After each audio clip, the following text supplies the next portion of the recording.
From San Francisco at AT&T Park, ready for Game 2 of this 4-game weekend set. Dodgers trying to even the series up at a game apiece after the Giants took the opener 12-6 yesterday. We say welcome inside with Oral and Nomar. I'm Joe Davis. Solana Rizzo joins us in just a moment. The offense so far has relied much less on the long ball than it did a season ago, and you're seeing some things, Nomar, that you really like from this offense. Well, yeah, I do, and as you mentioned, they've only had 4 home runs, and they lead the majors so far in this young season with 30 run scores. And how have they been doing it? Well, always timely hitting, but also aggressive on the base pad. Yeah, Chase Utley gets thrown out here at home plate, but it's about the aggressive. It's about the message they're sending amongst each other, and also going the other way, moving guys over. Yasiel Puig here hitting in the 5th hole, RBI situation, still moving him over. And then you get the guy in the 3 hole, Justin Turner, sacrificing himself to get guys into scoring position, which eventually led to runs. So it's little things like that that really make an impact. And on the flip side, when you're facing the Giants, well, they utilized the small ball come yesterday to beat the Dodgers, and that started off with that leadoff walk, but then it was the bunt base hit right here that was perfectly executed in that inning. And here's just a routine ground ball up the middle with the infield bat that actually broke the 31 scoreless streak. Once again, putting pressure on the defense of the Dodgers. This is something that I can see the Dodgers doing as well, putting more pressure on the defense. This is a thing that the Giants constantly do to put pressure on opposing teams, and what makes them so successful. I think we're going to see a lot of that for the rest of the season, especially in the big ballparks such as here, Dodger Stadium in San Diego. Big ballpark and a big night for the Dodgers starting pitcher. We talked all spring training about that 5 spot in the rotation. Who would it be? We didn't find out until over the weekend when Dave Roberts named Ross Stripling the 5 starter, makes his big league debut tonight. This is going to be a night that he will remember the rest of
His stuff is good enough to be here. He's a very talented guy, and I know he's going to be amped up and excited, but don't overthink these guys. These hitters can get out just like everybody else, so just make your pitches, throw strikes, and have a little fun.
On over China Basin here in San Francisco. Dodgers and Giants ready to rock game 2 of this 4-game set. And our closed captioning tonight is brought to you by Sideline. Add a second number to your smartphone. Ross Stripling getting set for his big league debut and hoping that his offense can get him some support tonight. Maybe get him a lead early on like they did for Kenta Maeda the other night in San Diego. Here is Dave Roberts' starting 9. It's presented to you by Honda. Chase Utley again bats leadoff with Seager hitting second. Justin Turner is back in there after getting the day off. Carl Crawford does get another day off. Alana will tell you a little more detail about that in a moment. So Scott Van Slyke makes his second consecutive start left. And A.J. Ellis, the veteran, back into the catching role for the rookie Stripling tonight. That's Matt Cain, who was an all-star 3 times in his first 7 seasons, but has battled injuries lately. He really has. If you look about over the past 2 seasons, he's just made 26 starts. He made 11 starts last year, was dealing with some arm problems. He even had some arm problems this spring training where he was dealing with a cyst. So we'll see what kind of Matt Cain we get here, because he's always been that guy with a fastball, curveball, slider mix. And some guys have had success off him. And that includes Chase Utley, who takes ball 1. He's gone deep against Cain 4 times in his career. 60 degrees the game time temperature. There is a chance of rain tonight, but it looks like we're going to have a window to get this one going, and they're not supposed to hit until about 10 o'clock. There'll be rain chances much of tomorrow for that Bumgarner-Kershaw game. 2 balls and no strikes on Chase Utley. And quickly 3-0. Chase getting into a hitter's count here. I'm sure as a leadoff hitter he's taking here, but he's going to be a good count the rest of the at-bat against Matt Cain.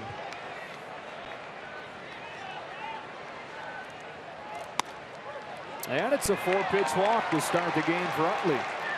And to start the season for Cain, who's only made 26 starts over the last 2 seasons with those elbow problems. That came after 8 consecutive years where he made at least 30 starts. This was an Iron Man, and this was a guy that was one of the top young pitchers in baseball when he broke in. Yeah, Matt Cain, Tim Lincecum, these guys really carried this Giant staff. He's feeling much better after the surgery removed some bone chips. He had a cyst actually removed in spring training this year that set him back a little bit in his shoulder. But he's free and easy now and feeling like he can get down the hill and actually release the ball a little closer to the hitter, not push it as much, and he's able to spin the ball again.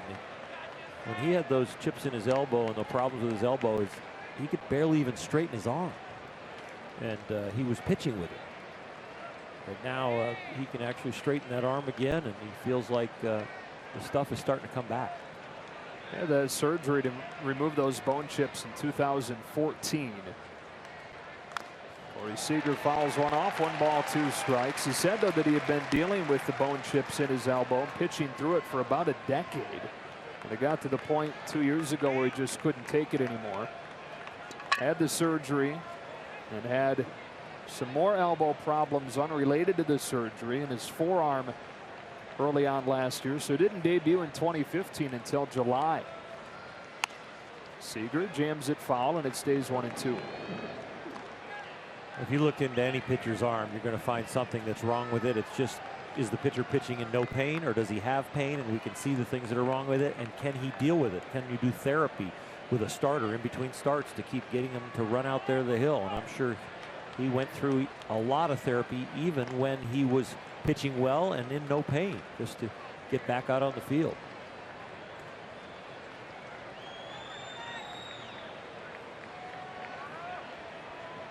Four-pitch walk for Chase Utley, and a 1-2 to Corey Seager. Hit hard to first. Belt's got it to second one. Crawford to a covering Cain, who got his foot in the bag for a double play. 3-6-1. And the base is wiped clean here in the first. Real heavy air, Nomar, over there at first when Cain comes over to finally get to the ball. Nice feed from Belt. He has to throw it slightly high to make sure Chase Utley, who's running correctly again, trying to get in the way of the ball. That's the one thing that stood out to me is Chase Utley recognizing. See how he was running on the grass, going on the inside. New rules here. Okay, you can't take out the guy at second base. I still don't like that. I cringe every time I have to say that, but trying to see if it'll hit him in the back. Justin Turner looks at ball one, and that's coming from a middle infielder who hates the rule that you can't take the middle infielders out. Part of the game. It's the athleticism. Oral and I have talked about it. The athleticism, that athletic play in the middle of the infield is taken away now. Turner hits it off of the mound is short. Crawford's got it despite the leadoff walk. Matt Cain faces the minimum in the first. Ross Stripling to the mound for his big league debut in a Giants-Dodger game. After this.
Ready to come up for the first time. His starting lineup tonight brought to you by Honda. The new addition, Denard Span, leads things off in center field.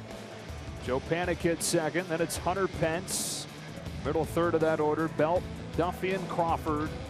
Pagan, Brown, and Cain down at the bottom third. There it is. Starting nine for this Giants offense, averaging about 7 runs per game over the first 4 this year. They will face off with Ross Stripling. Or what's going through his mind right now?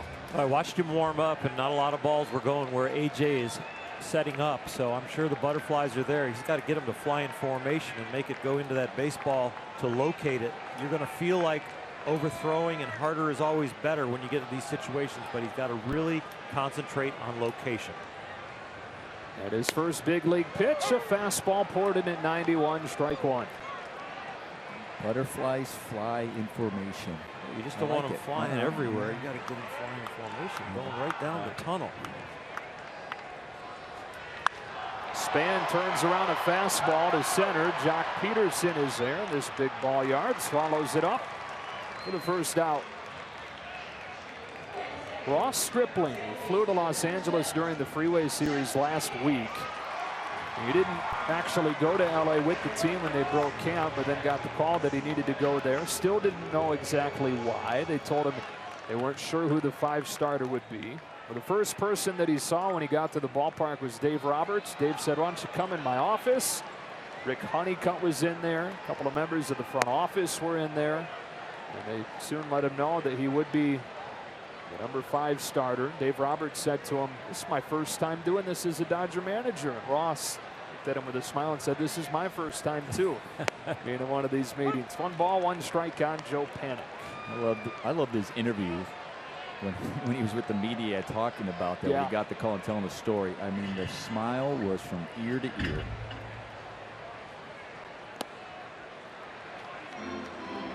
He's got some really good tools. He hasn't thrown an inning above AA until tonight. That means he missed AAA completely. And a lot of that time from Double-A to the big leagues was spent on the DL.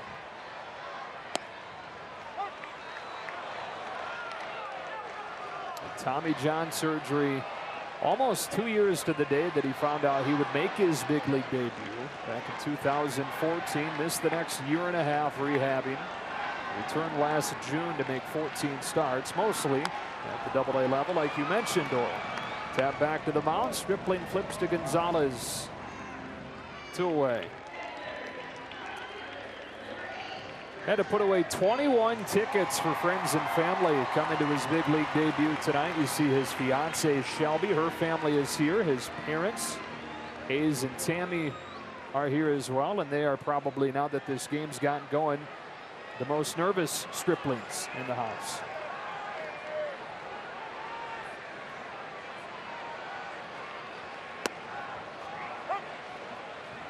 Strike one to Hunter Pence.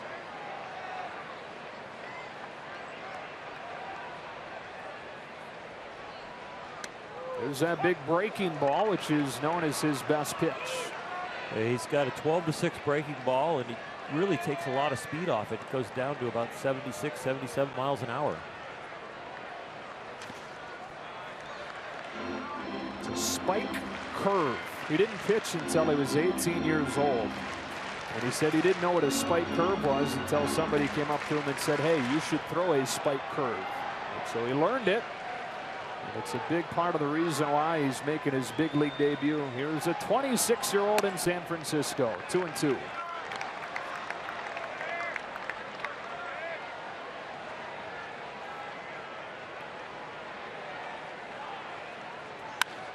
And a drive to left center.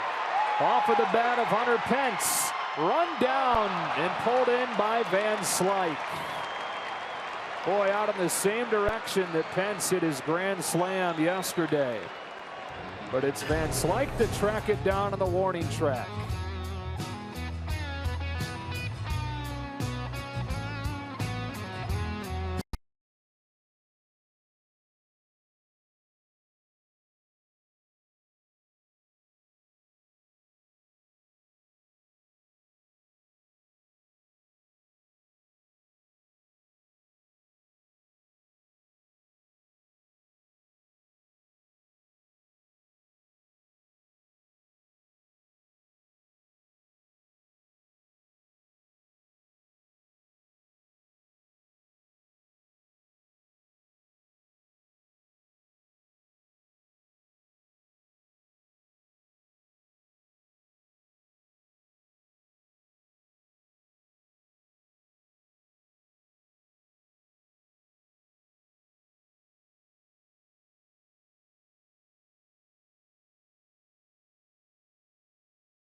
I think I jinxed us, guys. It's raining.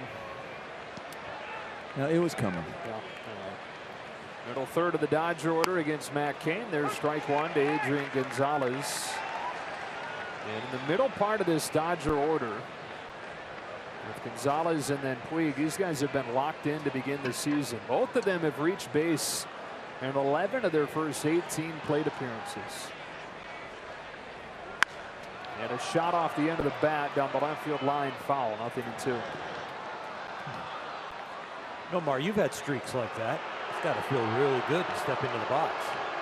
You don't want them to end. You just want to keep your routine going. What you're doing in batting practice, you want the feel. You want it all. You don't want anything to change. Are we into wearing the same socks and a lot of T-shirts or whatever? I did, because I was just crazy too. Yeah. Oh, really? Oh, yeah. But clean. But then clean. But then once you took an offer or a couple days without a hit, did you get rid of those? They went in the trash. You got a new T-shirt. I changed things up. Yeah. Certain things went in the trash. When I went into a deep slump, I cleaned my whole locker out. Wow. Cleaned about 2-3 starts without getting a W or giving it up. That locker's getting cleaned out. Throwing stuff away, you're saying? Yeah, new T-shirts, new underwear, new jock, new everything. Like, okay, I'm done with this stuff. There's no wins in those clothes. I didn't call it superstition. I didn't feel like it was a superstition. I just felt like it just gave me something to do to kind of give me a fresh start mentally. It's a superstition. Oh, okay. Yeah, it was like some might call that a superstition, because that's what I did, and I said it was superstitious. Good take by Gonzalez. It's 2-2. 3 for 4 yesterday with an RBI. Scored 2 of the Dodgers' 6 runs. In the 12-6 defeat. Came back with a 2-2. Gonzalez hits a fly ball to left center field. Span back on it with Pagan, who runs under it for the first out of the inning. With the rain, it's a little soupy right here. We've seen some balls that have been hit real well that are not getting out of here. This is a tough place to hit a home run. It's a big ballpark. We all know that. But I'll tell you, the way Pagan went after that ball, because Pagan usually takes some pretty decent routes at balls, and it looked like that one just had some, it like kept carrying away from him. And I don't know if it was with the rain or what it might have been, but he wasn't too sure out there on that ball. Yasiel Puig with another base hit into center, and his red-hot start continues. The one thing about Yasiel is he's been red hot, but I'm also watching where the balls are going for Yasiel off his bat. Whether he did pull some balls yesterday, he had a home run, but kind of to left center. Here's a ball, first pitch swinging, but it's up the middle rather than first pitch swinging and almost pulling off of the ball where you get too big, where we've seen Yasiel do that in the past. These are all very positive signs. You know, sometimes guys get off to hot starts. You see good runs in the numbers, but trained eyes can look and see that it's maybe not going to last. I know you see with him and with Jock Peterson with a good start, Snowbar, reasons to believe what they're doing is sustainable. Well, it's definitely positive. They're staying on the ball. I see their front shoulder not flaring out quite as often. It's just a matter of them recognizing what they're doing. Well, the one thing I've seen with Yasiel is if he continues this approach, the defense that they are playing against him in the outfield and the infield is going to be wrong. He's hitting a lot of holes because he is hitting the ball in new places with this better approach. 1 ball and no strikes on Jock Peterson. Got that one off of the handle. Crawford in short center. 2 out.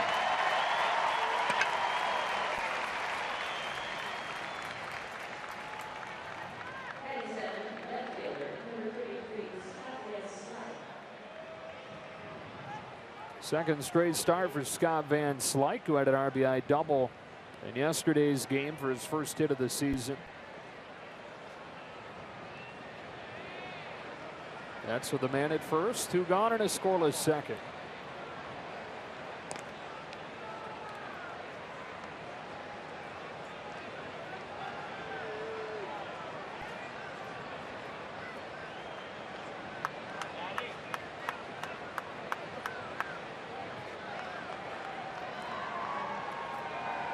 Two out with Yasiel's speed over there. Kane paying attention, knowing the risk reward for the Dodgers is a lot lower right now. You get thrown out at second trying to get into scoring position with 2 outs. You just get a fresh start next inning. You can kill an inning if you're not real fast or don't get a good jump. And these are and a lot of times, you know, when you're base stealing, you're thinking, okay, Jock Peterson was up. I don't want to steal with Jock on, even though I know both these guys can hit the ball out of the park, but I can also give them that hole with the first baseman holding them on. Now 2 outs, might be worth a try.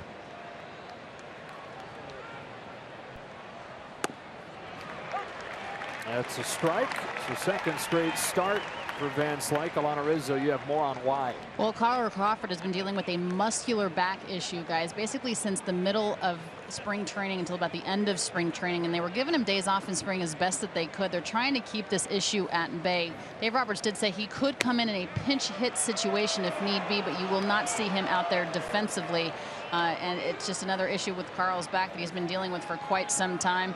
We'll see how this one goes. They do not expect for him to play tomorrow. And then, of course, on Sunday they'll see, and then the day off on Monday. So he'll probably be back in there on Tuesday. So a chance, Alana, really for him to get 5 consecutive days off, and a chance for him to heal without a DL stint. 1 ball and 2 strikes. With the back-to-back days off here. Tomorrow it's a left-handed pitcher, so he wouldn't be in the lineup normally. For the off day Monday, you give him 1 additional day on Sunday against a right-hander. Almost a full week resting that back, and a chance to not have to go down in the DL. A lot of strategy happens around the big league schedule, depending on if you have veteran players you're trying to rest. You have 2 or 3 guys that can play but are ailing and maybe could use a blow. And you try and time it up with the schedule, with the opposing team's starting pitchers, with the ballparks you might be playing in. If it's got indoors, is it outdoors? It's going to be really cold. And there's so many different little details that a manager and a GM look at to schedule the off days. And in the Dodgers case right now, they're even factoring the fact that when maybe Osmani and Howie Kendrick are going to be healthy and ready to play.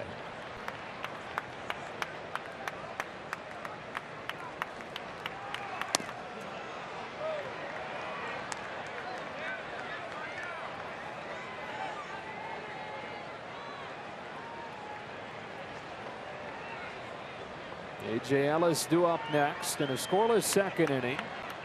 Weak with a 1-out single. He's at first. And Kane to Van Slyke with a 2-2. Outside, Puig took off, got a good jump. It bounces in, and he's under the tag. Well, we talked about a good time. This would be a time that Cohen Trice even get in the scoring position. He gets a relatively good jump, peeks in just in case Van Slyke swings at that, but I was noticing his hand when he swung. I was wondering if he noticed, okay, they might be able to avoid that tag as he moved his arm as he was sliding head first. Looked like he was thinking about doing the swim slide to get away from it, but didn't need to. So chance for the Dodgers to get on the board with 2 outs here. Van Slyke yesterday had an RBI double that came with 2 gone to make it a 4-0 game in the 4th inning. Kane home with a payoff, and Van Slyke cranks a fly ball to center, but Denard Span has room, and the inning is over. Kane pitches around a 1-out single. The bottom of the 2nd we go in San Francisco.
2 between the Dodgers and Giants. And this week only, T-Mobile customers can get a free season-long subscription to MLB.TV Premium.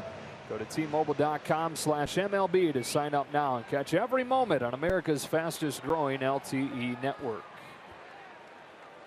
Second inning for Ross Stripling. Set the Giants down in order in the first. It's Belt, Duffy, and Crawford here in the second. And there's that big spike curve for strike one. First time around the order for the Giants. They're going to be gathering a lot of information about Ross Stripling. They're going to try and get a read on him. Back-to-back curves to Belt. And Turner charges and makes the play, which can't be an easy play as a third baseman moving over there into short right to make that play. When Justin Turner came over as a Dodger, he was in a battle with Dee Gordon for the second base job. So he's used to being over there on that side of the infield. When he lost that job to Dee Gordon coming out of spring training, then he just developed as a guy that could move around the infield, play maybe even left field, because then the bat grew, and then he ended up finding a home at third base. We scored that as 5-3 at 4, right, guys? Yep. Yeah. That's what we're doing. Almost now. at 3. Yeah. At Duffy.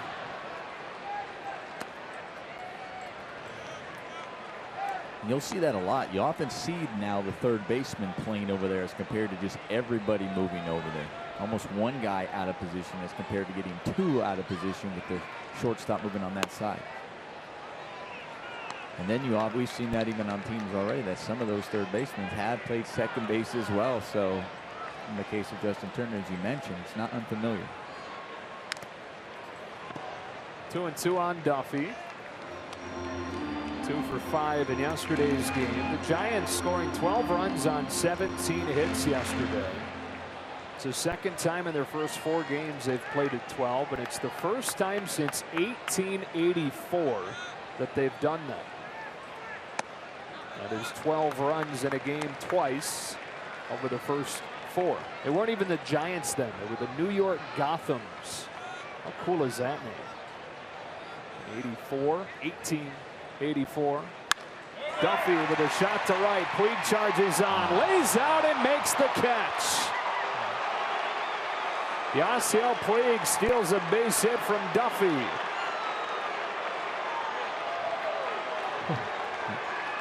Great play by Yasiel Puig. Tough read when that's line drive right at you. And also when you dive, you got to make sure you're getting that glove up so you don't stick it in the ground and hurt yourself. And he came up after he showed that he had it. We're wondering, is he okay? But I think it's more the way he landed on his belly than it is anything else. Came up, and Stripling appreciating the effort. Still grimacing some as Brandon Crawford comes up. Shows bunt, takes ball 1. Boy, that helps you out, huh, Earl? Your first big league start, you get some backing like that. Sometimes it's easier to pitch at the big league level because of the great defense you get than it is at Double-A, which Ross was his last experience. Run it up the third base line, testing Stripling, who throws low, and he gets more defensive help. Adrian Gonzalez off one bounce. And a 1-2-3 second. 6 up and 6 down for Ross Stripling. You want defense all around? First game, getting a little help from your Gold Glove first baseman.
continue to fall here in San Francisco. No score as we go to the third.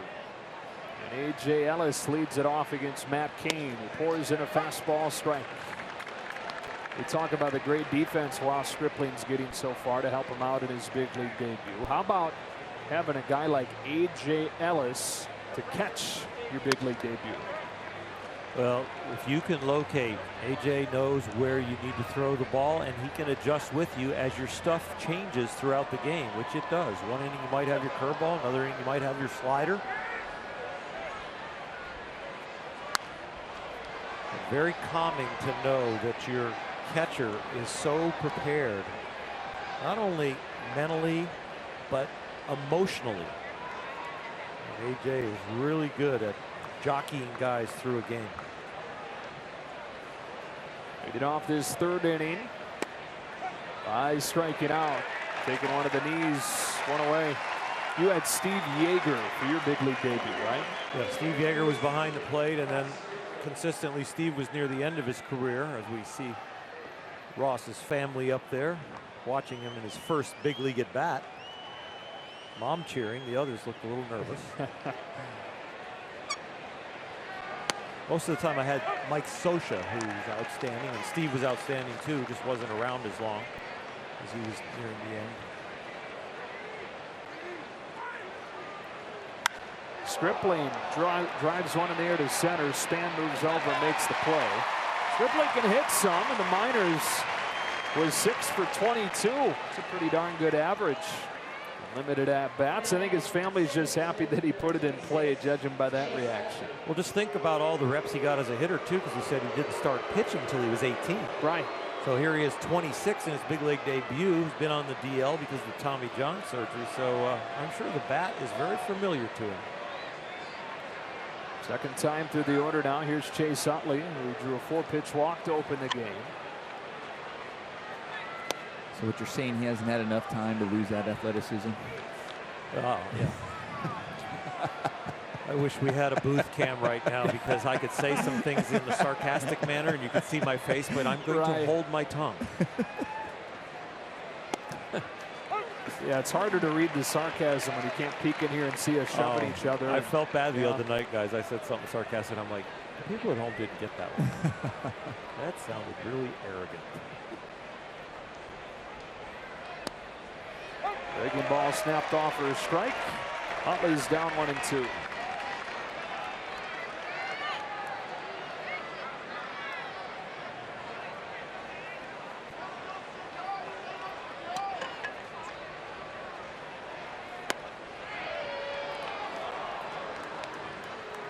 Matt Cain looks like a different pitcher to me. He doesn't look like Matt Cain, the young man that could really just dominate a league, but he's back to being able to recreate his mechanics and repeat them. Breaking ball pulled off of Bell, picked up by Panic. Close play at first, not in time. Chase Utley beats it out. And they say that Cain came off of the bag as they try to go with the old 3-4-1 put out at first base. I hope Chase gets a hit on this. He has hit so many bullets this series and got nothing to show. They should mark it as a hit, but what I was so impressed with is how fast Chase Utley got down the line. We're talking about 37-year-old legs. Looks like he was safe right there. I don't even know if Cain necessarily even got his foot on the bag there as he stepped next to the bag. That's a hit for sure. But then, you know, the one thing when you're watching Chase is we're talking about there's no leadoff hitter for the Dodgers, and so far in these first 5 games, he's looked every bit as a leadoff hitter. And it is ruled a base hit, brings up Corey Seager, who takes ball 1. He started all 5 games in the leadoff spot, has Utley, and likely will be out of there tomorrow with the left-handed starter. The first left-handed starting pitcher that the Dodgers see this year, other than Madison Bumgarner, tomorrow afternoon. Seager rolls one off of the handle to second. Panic will throw him out, bring it into the 3rd inning. Dodgers with a single base runner in all 3 innings against Cain, but nothing to show for it. To the bottom half, no score.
Clayton Kershaw about his advice for Ross Stripling tonight. Just don't overthink it. You know, it's the biggest thing. His stuff is good enough to be here.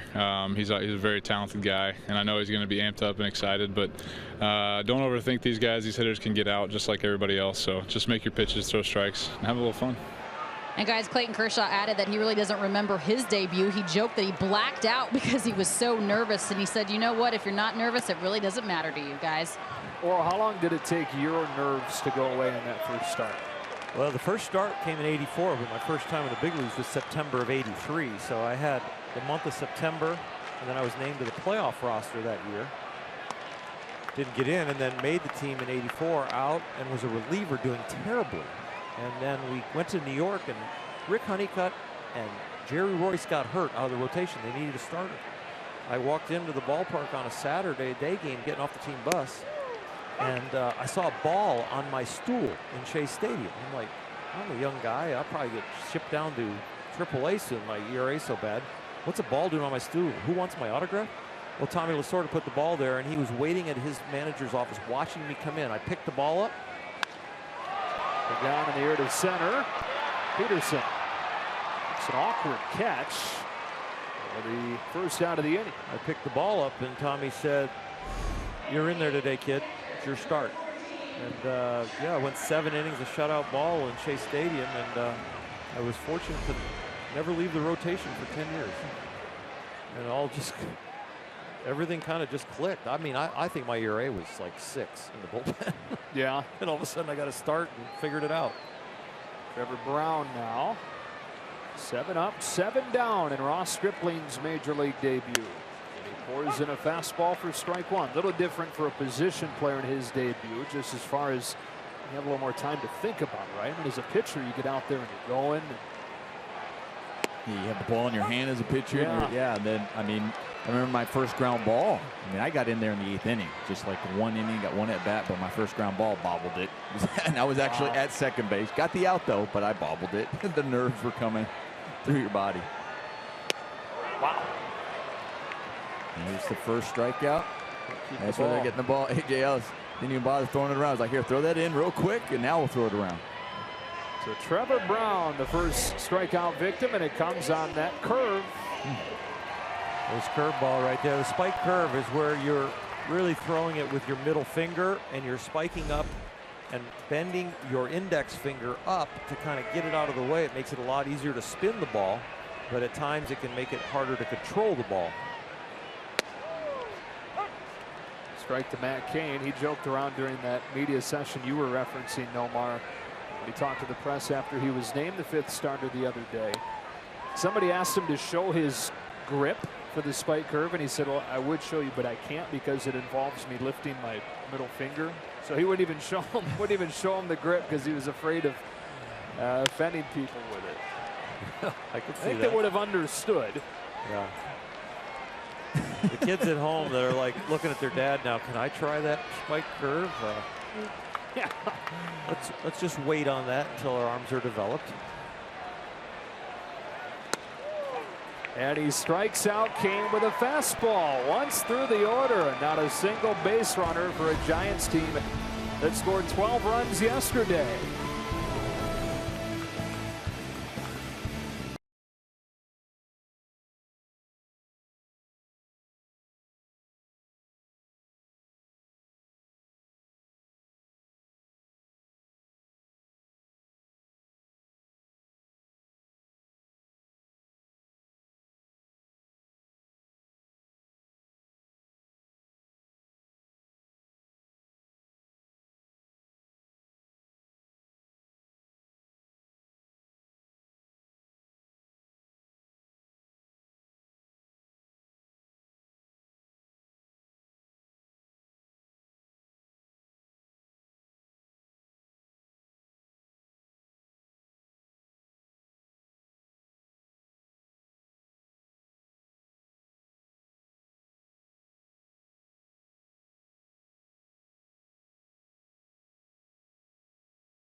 Sportsnet LA is brought to you by the Dodge Challenger. Test drive one at your local Dodge dealer today.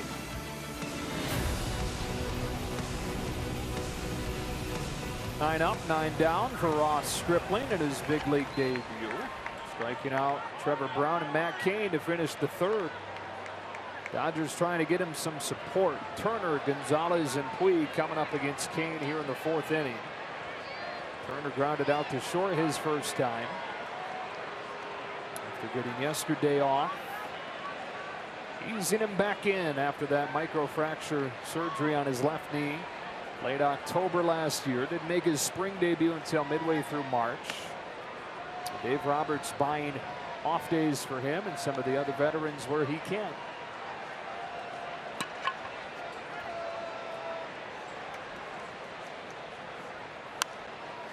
Well, I think that also plays into the versatility that the Dodgers, what we've seen the Dodgers have last year and this year, how they've really embraced guys that can play multiple positions.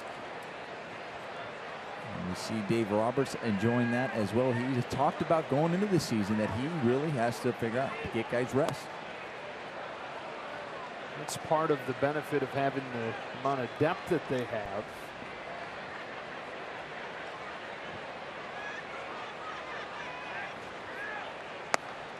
Three balls and a strike on Turner. When you can swap Chase Utley and Howie Kendrick as your second baseman, for example, I think you're a little more likely to be okay giving one of those guys a day off. Same thing when they can both play third in the case of Turner. When you need to give him a day of rest. Loop down the right field line. It's Belton into the bullpen to make the play. 1 out. Adrian Gonzalez coming to the plate. We check in with Alana. Well, Adrian Gonzalez reached yet another milestone in his tremendous career a couple of days ago, guys. When we were in San Diego, he had his 1600th career start Tuesday against the Padres. You can see the numbers there. I think what is most impressive, and I'm sure Nomar can speak to this being a position player, and Oral too, just the length of time he played in the bigs. 10 straight seasons with at least 155 games. Don Mattingly said last year that Adrian Gonzalez is one thing: high production, low maintenance. You always know what you're going to get. That's such a huge compliment when somebody says you're low maintenance. There are so many things over the course of a season that for managers, for team organizations, you're worried about from a health standpoint, from a consistency standpoint, playing. The guys are, when they're playing well, playing bad. But when you're low maintenance and you know what you're going to get on a regular basis from Adrian Gonzalez, it makes you as a manager's life so much easier. And yes, that 155 in 10 seasons is unbelievable. Yeah, in that decade, he leads the majors in games played. Iron Man for the Dodgers waits on an 0-2 and shoots one past the mound to shorts. Crawford, 2 out. It's an incredible feat what he's done so far, and I think it even just goes to show how much more impressive Cal Ripken's streak is. I mean, that's to me the most unbelievable achievement in all of sports. You think it's unbreakable? I do. I really do. Yeah, I think it's definitely unbreakable. It's especially just in this game, and what it like I said, I didn't appreciate what he did until I played professional baseball, and I was like, wow. The first thing you do is you book all the bets of everybody who wants to bet against it, and you just collect the interest on the money as you wait for the guy to break it. He'd singled his first time and has now reached in 12 of his 19 plate appearances this year. Waits on this 0-1. Tries to lay off, couldn't. Falls behind Cain, 0-2.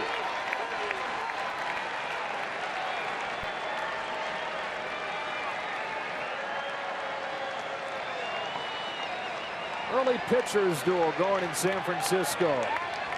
Cain trying to work a 1-2-3 inning. Puig went down and got a low breaking ball, rolled it over to Duffy, who throws him out. And Cain does work his first true 1-2-3 frame of the night. To the bottom of the 4th, Giants still looking for their first base runner against Ross Stripling.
as there's no score heading into the bottom of the fourth. Ross Stripling making his major league debut and getting a little help from his defense. Great effort out there by Van Slyke. And how about this by Yasiel Puig, thinking there's a base hit and he robs him. Then he tries to help himself out. Let's not forget the Gold Glove at first. Nice plays all around. Keep it going, young man. The Dodgers last year, fewest errors in the majors. Second time through the order now. Bernard Span hit a long fly ball his first time. He takes strike one. You talked about it all. First trip through, a lot of information gathering from this lineup, but it'd be interesting to see how the approach changes here the second time through. Yeah, we got to hear Clayton Kershaw say, don't overthink it. And this is where you can start to overthink it. A 0-0 game going toe-to-toe with Matt Cain and the San Francisco Giants. Second time through, just execute and follow A.J. Ellis.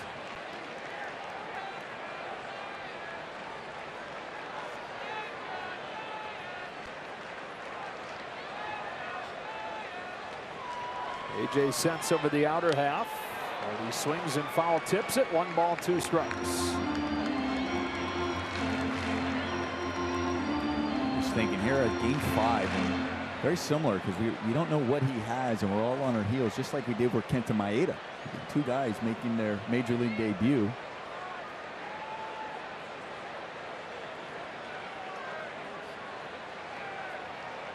Going off speed on 1-2. Looped in the air to shallow center. Peterson coming on. He lays out and joins the defensive party. Another gem from the Dodgers defense. 1 away in the 5th or in the 4th. You don't make these catches without good jumps, accurate routes, and great athleticism. Yasiel Puig in right, Scott Van Slyke in left, and now Jock Peterson in center. This is not an easy read at all. Stick out the bat, drop it out there. That should fall in. Not here in the big leagues with the Dodgers, Ross. Joe Panik takes ball 1. And man, it is all over the place. Guys making plays to help Stripling. One day after the defense was as sloppy as it's been at any point in this young season. I'll tell you, playing defense behind a pitcher, you're always thinking, okay, you make every play for them. That's what your job is. But when you make a nice play and you see your pitcher's emotion and reaction, you love to see it. You appreciate that as a player, recognizing that he appreciates your effort.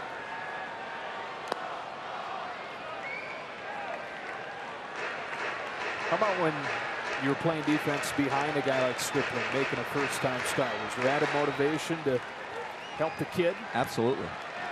Everybody, it's no secret it's his first start. You're excited for him, and you want to make everything you can for him. Nomar's the kind that would trot in from shortstop if the kid goes 1-0, 2-0 and say, come on, kid, just throw a strike. We got your back here. He'd do something to get him back into it, give him confidence to attack the strike zone. It's 3-1 to Joe Panik is up, and there's the first base runner with a game for the Giants. Be sure to mark your calendar. Wednesday, April 13th, Dodgers host the D-backs at 7:10, and the first 40,000 fans in attendance get an adult hooded sweatshirt presented by Bank of America. Go to Dodgers.com/promotions for more. Hunter Pence drilled the ball his first time up that Van Slyke ran down in the warning track.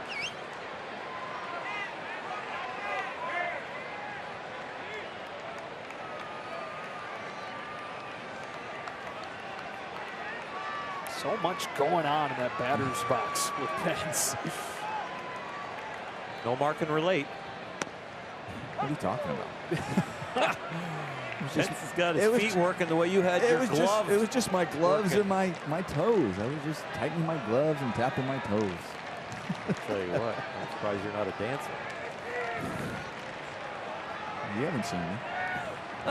You got moves? Okay.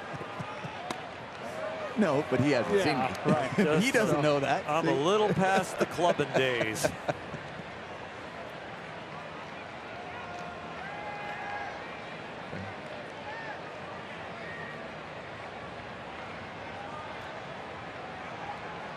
Panik at first with 1 gone.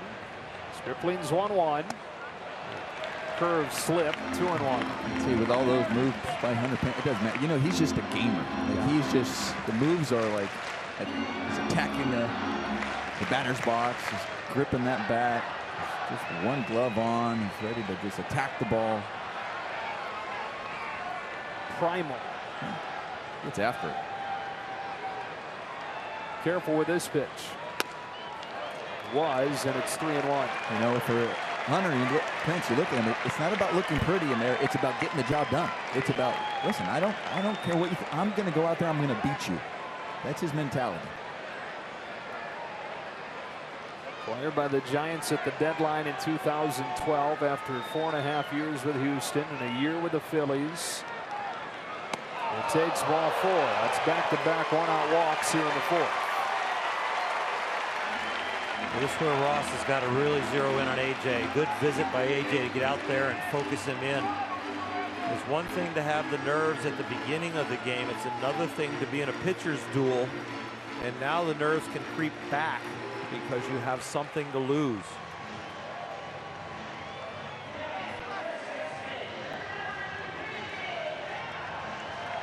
Brandon Belt hits cleanup today.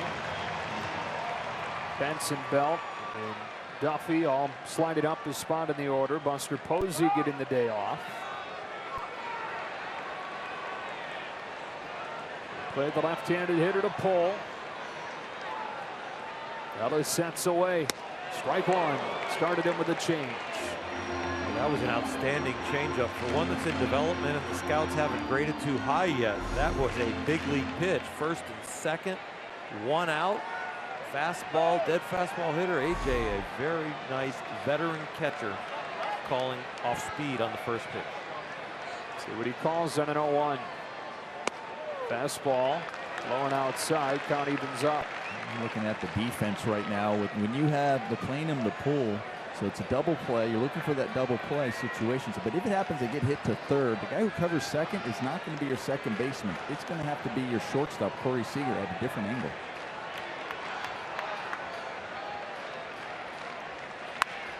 Belt hits a fly ball to left. Easily playable for Van Slyke.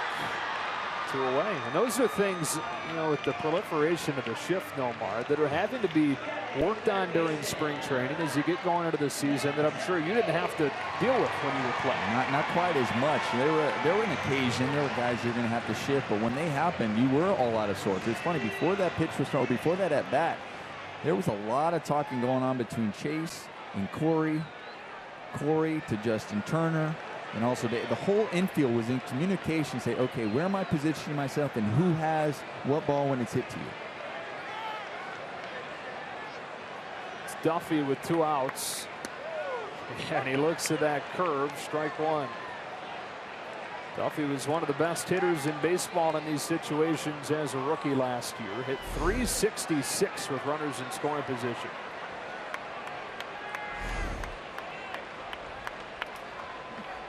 Here's an 0-1. Went to it again, buckled his knees again. Strike 2. Well, your first instinct as a hitter is when you see that ball go up, you're like, it's a ball, it's too high. And then it has enough break to hit that strike zone. So you end up like just giving up on it right out of the hand. And it's hard to give up and then kind of restart your swing. And you just freeze. Do they go to it again? Something hard this time, and it's right at Chase Utley to finish the inning.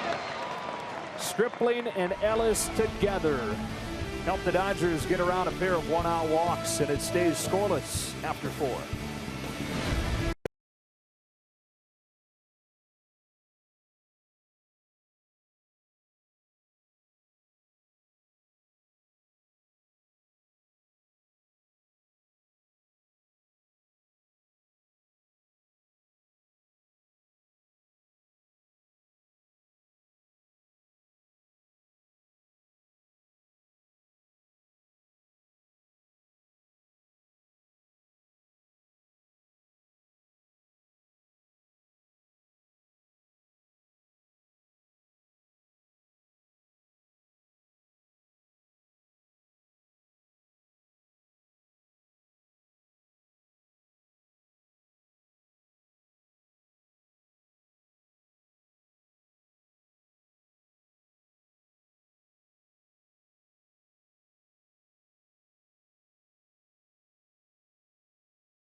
Stripling so far tonight defensively leads off this inning against Matt Cain. No score as we march on to the 5th with Orioles and Nomar and Alana. Joe Davis at AT&T Park on a rainy Friday night. Game 2 of the season series between the Dodgers and Giants. Well, back to his defensive play as you look at our Carl's Cam replay. This is one of many great defensive plays so far tonight. And Jock Peterson laying out in center field, sacrificing the body. We saw one from Yasiel Puig doing that. That one by Jock is definitely worthy of a Carl's Cam.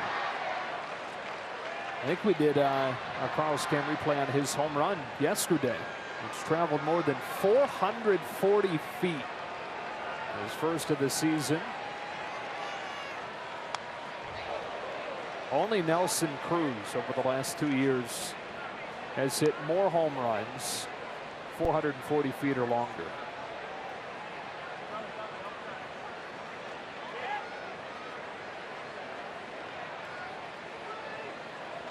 So is there a fence that's over 440 feet in the big leagues? I don't think there is now, is there? No. Just let them know that. They don't have to hit it that far. Yeah, save some. Only one I'm thinking of is possibly Houston. Oh, yeah. Center field. The Towles Hill that was out there.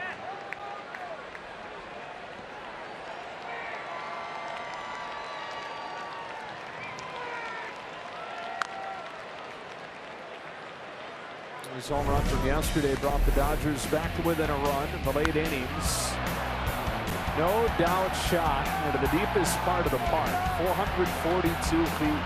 The 8th time that he's gone deep with a home run of that distance over his first year plus. I remember doing a segment last year in the first half when he was hitting so many home runs, and we plotted them, and most of them were pulled to right field. And we were wondering with that approach if he was going to be able to keep it up. And I love the approach this year and where that ball went, because he's using the middle of the field more, which shows that he might be able to continue the production. Pulls this one down the right field line, and it's a fair ball into the corner. Jock Peterson with a double to start the 5th. After he fell down in the count, no balls and 2 strikes. Just like you said, pull. No, he's been having great at-bats this season so far. 2 strikes, battling, getting a ball, keeping his head down on the ball and driving it. Now, what we've seen also from the Dodgers do so far this young season is doing the little things. Now it's move the guys over. This is a tough spot for Scott Van Slyke, because this isn't about moving them over, because you want a couple of chances to try to knock them in before that pitcher gets up.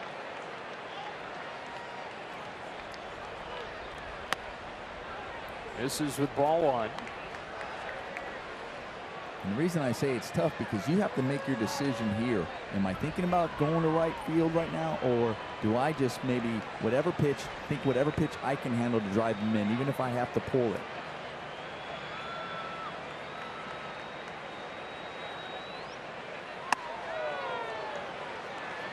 And the reason I'm saying, because you're going, okay, well, if I move them over, there's A.J. Ellis, and you're going, then there's the pitcher. So the pitcher, if he bunts, so then that just moves him over, and then there's 2 outs there, and now you have to come up with a 2-out RBI rather than let me take a chance at it. If I don't come through with it, then maybe they want to pitch to AJ or not. We'll see how that goes, and then deal with the pitcher bunting, and then deal with that. But you don't want to just give it up right now. You're going, I got to take a chance and knock him in, no matter where that ball's pitched. I'd want Scott Van Slyke to hit for himself. Barrel it up anywhere on the field. He's got a good count to try and do it. Here's a 2-0. That one to hit. 2-1.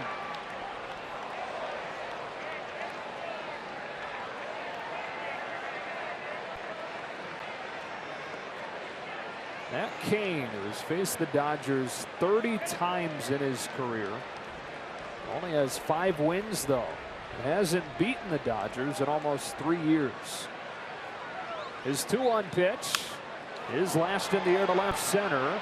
Span and Pagan combine, and it's Span to make the play for the first out.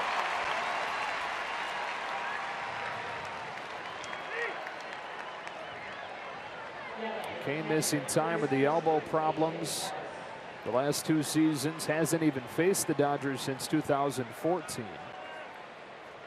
5-11 with an ERA of 3.5 in his career against LA. A.J. Ellis 0 for 1, lone strikeout victim of Cain so far tonight.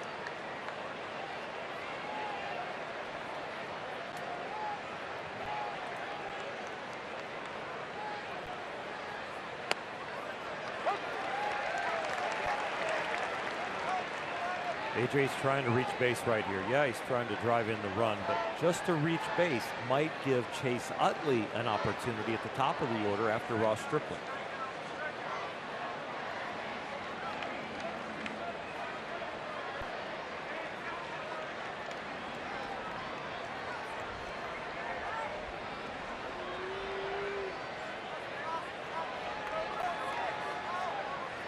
AJ 1 for 9 so far this year. It's on this 0-1. Takes it for a ball. Isn't baseball a funny game? We got a 12-6 rout, but slugfest. Both sides swinging the bat great. Tonight you get a guy coming back from surgery, 5th starter slot, and a major league debut by Ross Stripling, and you've got a pitcher's duel.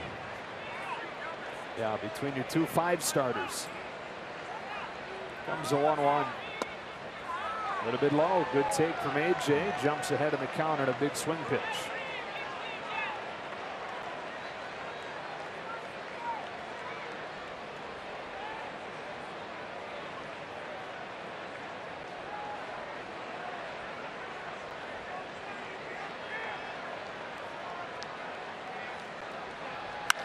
Ellis hammers a base hit into left center. RBI single for A.J. Ellis, bringing home Peterson, and the Dodgers strike first. They laid off a 1-1 slider to get the count to 2-1. Matt Cain wants to get back in there in that strike zone. Maybe get this done with the 8th and the 9th hitter. Gets a fastball up on the inner half, stays inside it, and hits a scorching line drive. We've seen A.J. offensively a little extra concentration sometimes when he is ushering a pitcher like Kershaw through a night like tonight, or even a Ross Stripling in a major league debut. Not only will I usher you with my fingers, but we're going to help you out with the bat. And it all started with that good leadoff double by Jock Peterson.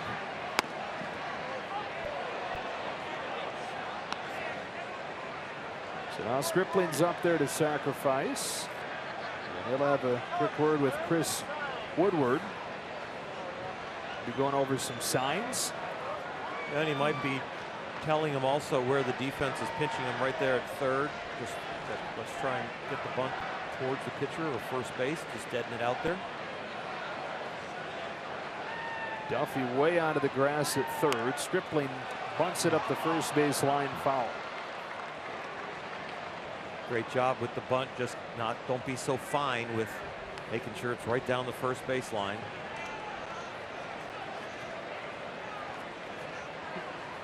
Well, when you were bunting, did you also think about who was running? That maybe I had to be finer because the guy on first base doesn't have as much speed? A little bit. Yep.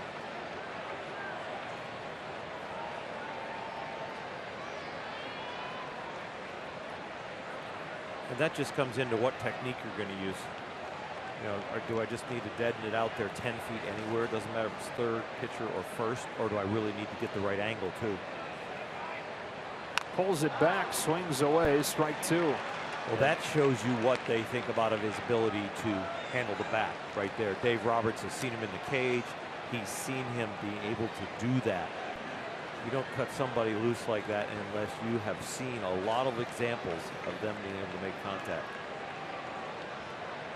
Life flashes before your eyes if you're Matt Duffy on that slash play. He comes back in here, squaring around his Stripling, and he bunts through it. Strike 3.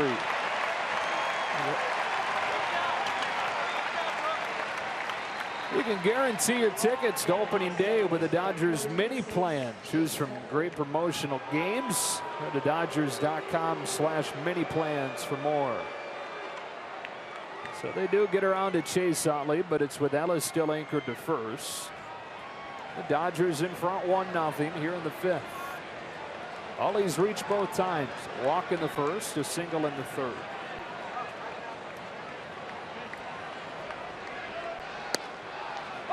Utley went from being a guy who people looked at when the Dodgers re-signed him to a one-year contract as perhaps a luxury, especially after they brought Howie Kendrick back.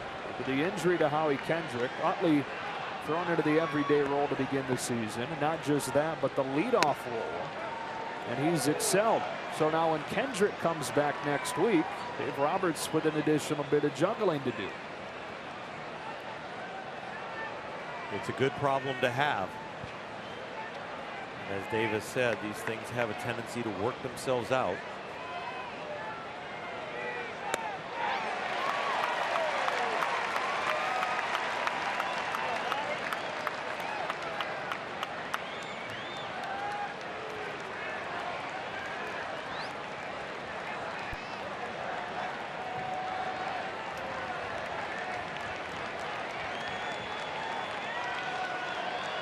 Runner at first with 2 away.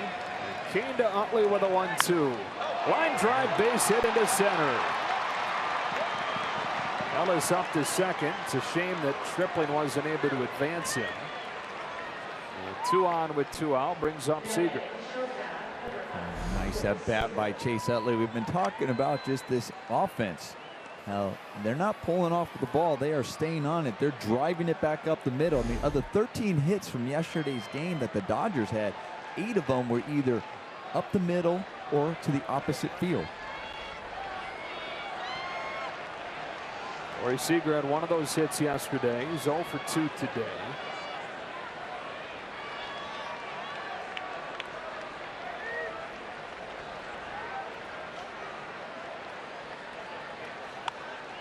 It seems like collectively, Nomar, this lineup has had a really nice approach over the first week. They really have. I agree with you. And whether it's something that they've been talking over with Turner Ward and hires their hitting coaches about what their game plan is, or what they, collectively amongst each other, what makes them better as a team. But they have seemed to have really good approaches. And even, they've had them where they, even yesterday, they swung first pitch Jake Peavy at one inning where they were all attacking, not afraid to swing at the first pitch. They were swinging at first pitch strikes, so they're swinging at strikes as well. But it's not just swinging and flailing at it. It's not a big swing. It's swinging with a purpose, swinging with trying to accomplish something. 2 on, 2 out, and an 0-2.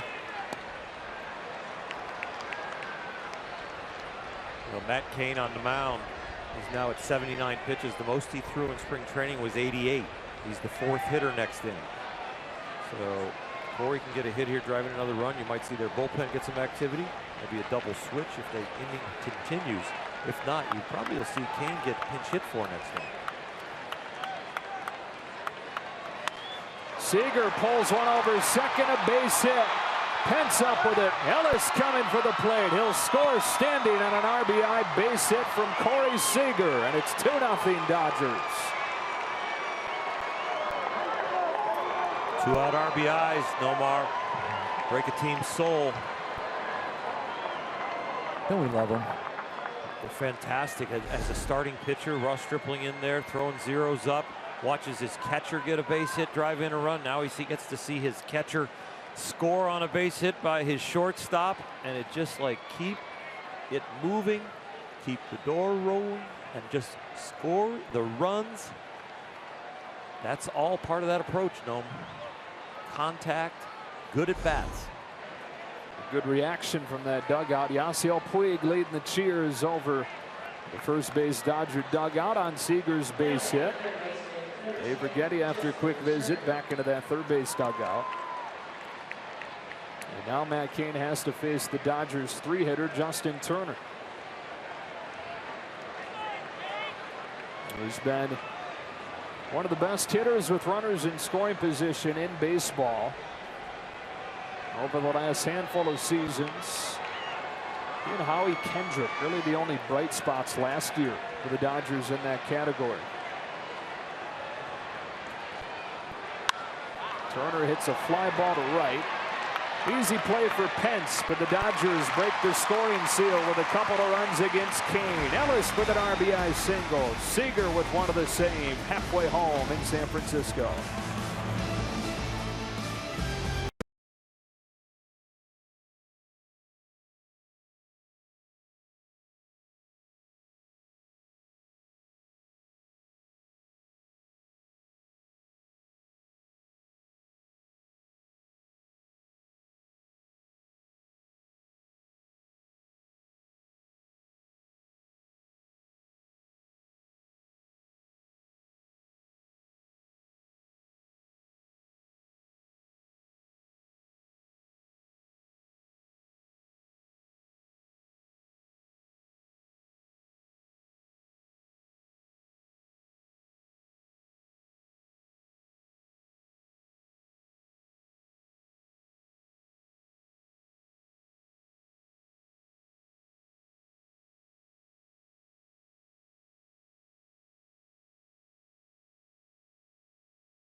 On Sportsnet LA is brought to you by your Southern California Toyota dealers. Get huge cash back on a new Camry or a Corolla at Toyota's Axe the Tax sales event.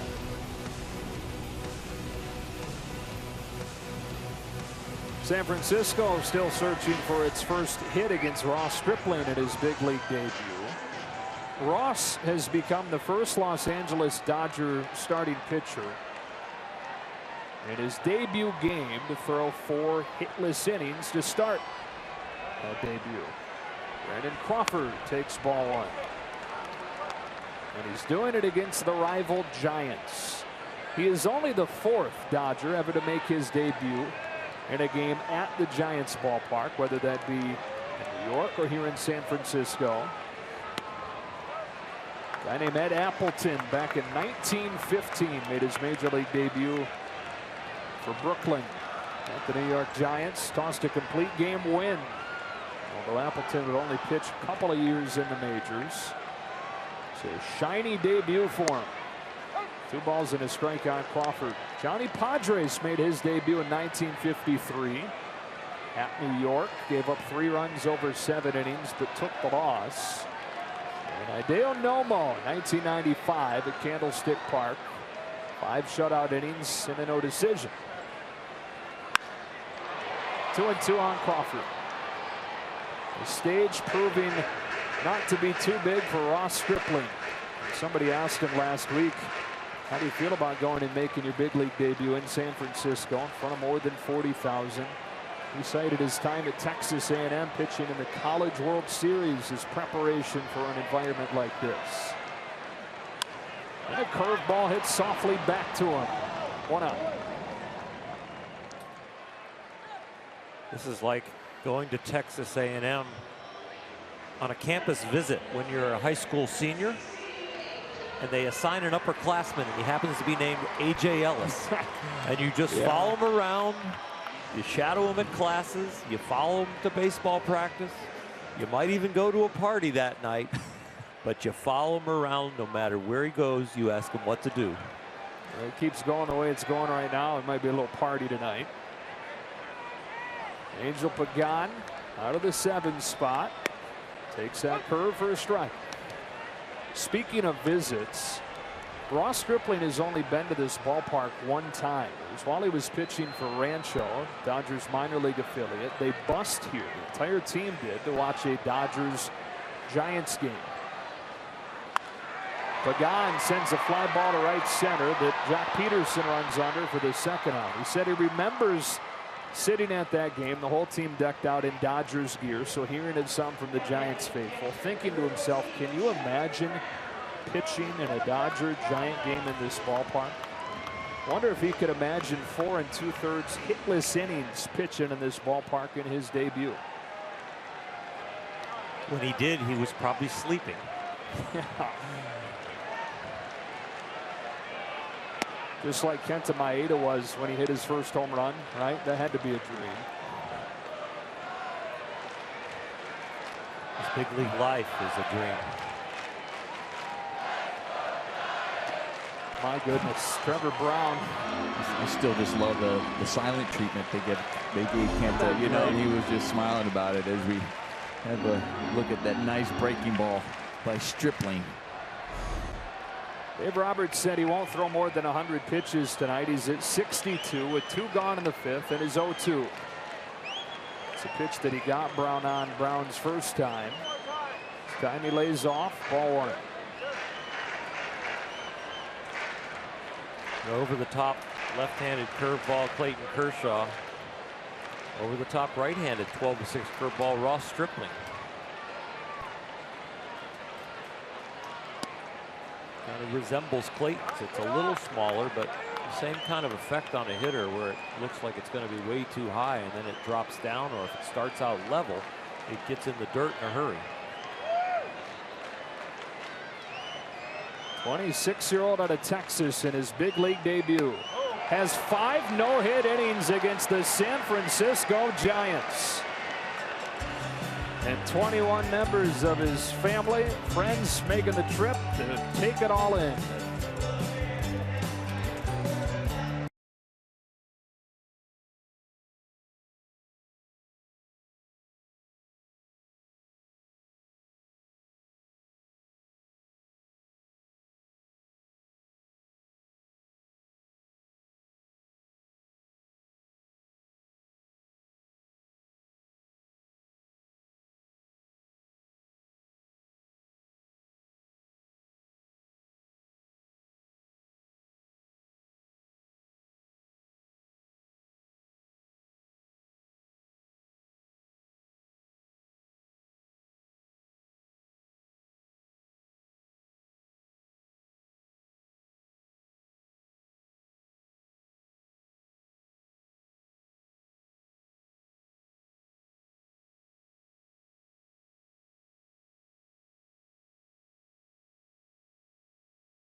'76 Dodgers calendar. 2 more coming against the Giants on this season opening 7-game trip. An off day Monday and then the home opener on Tuesday at a sold out Dodger Stadium as the Diamondbacks come calling. Dave Roberts' team trying to move to 4-1 in the young season with a 2-0 lead as we go to the 6th. Adrian Gonzalez ready to lead it off against Matt Cain. 1-year anniversary of that 3-home run game for Gonzalez against Andrew Kashner at Dodger Stadium against the Padres.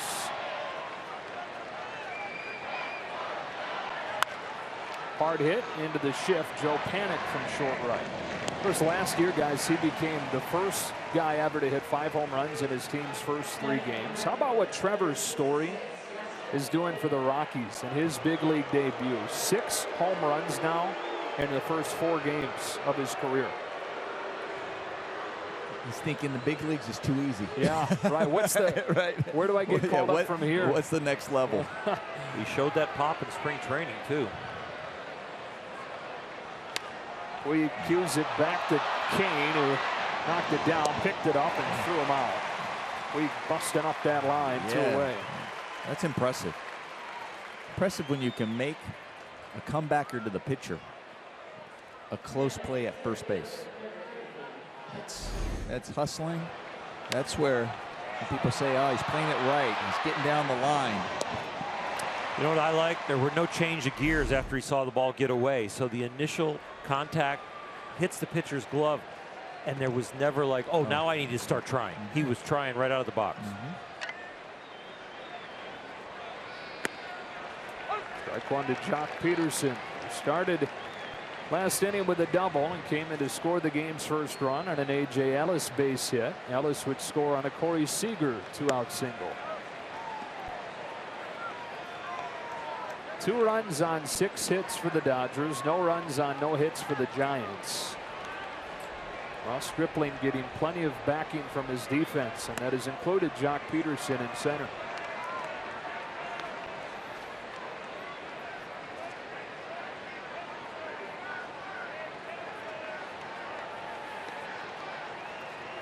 Canes 2-1.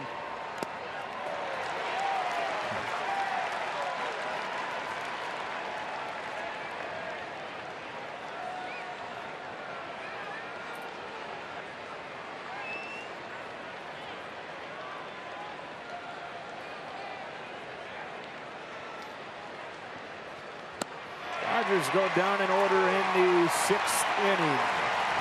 Ross Stripling having a night to remember so far. Back to the bump in a moment.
Baseball on Sportsnet LA is brought to you by Nissan. Choose Nissan today for great offers on our most exciting lineup ever. Shop online at choosenissan.com. Back in San Francisco, Dodgers trying to even this series up at a game apiece, up to 0. No runs on no hits for the Giants against Ross Stripling, who's back out there for the 6th. He will see for the first time tonight Gregor Blanco, who will pinch hit, ending Matt Cain's night. 3 strikeouts, a couple of walks, and plenty of stellar defensive plays behind Stripling.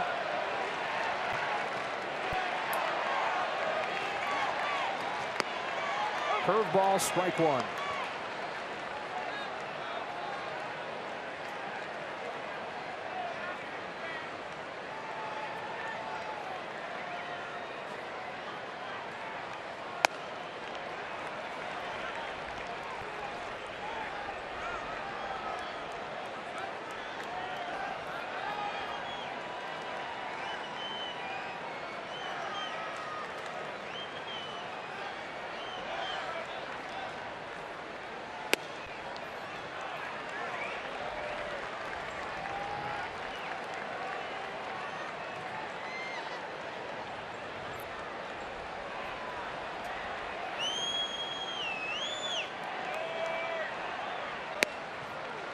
2-2.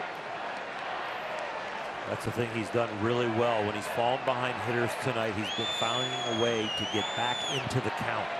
Sometimes a little slider, sometimes a well-located fastball. Borgo Blanco made his pro debut when Stripling was 10 years old. Fouls one down the left field line. Turner on a long run, won't get there, and will do it again. Dangerous spot to go running into with a head of steam. Justin a little bit slow to get up. Appears to be okay. When we talk about it, everybody recognizes it's Ross Stripling's debut, and we talked about how you feel as a defense. You want to make all the plays. We've already seen tremendous plays by this defense. You're trying to get after everyone. If you think you can have an inkling of making a play, you're sacrificing the body, sliding into the wall.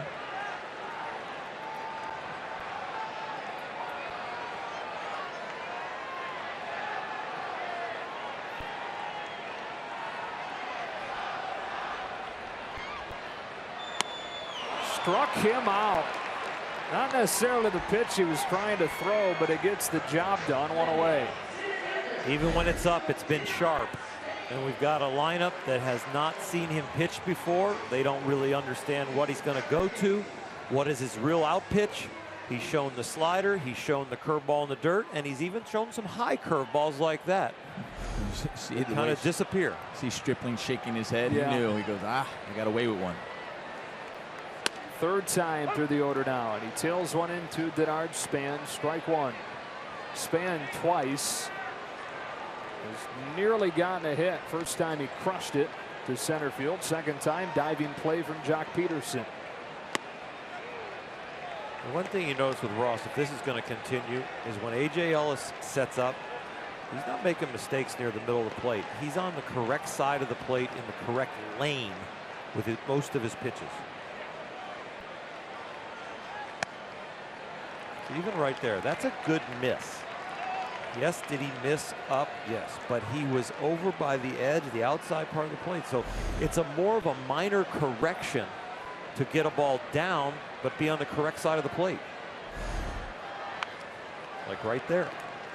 When you're missing in two spots, like I'm going low and away, but you miss up and in, those are huge corrections to your mechanics, to your psyche, to what the catcher can even expect out of your arm. But when you're missing either just up or just down, but it's on the correct side of the plate, it's a little easier adjustment. One gone, sixth inning. 2-2 to Denard Span. Ground ball, softly hit. Chase Utley, 2 up, 2 down. Right there, fastball in, 2 pitches away, 1 up too high, then execute the next one, and then bring it right in under his hands.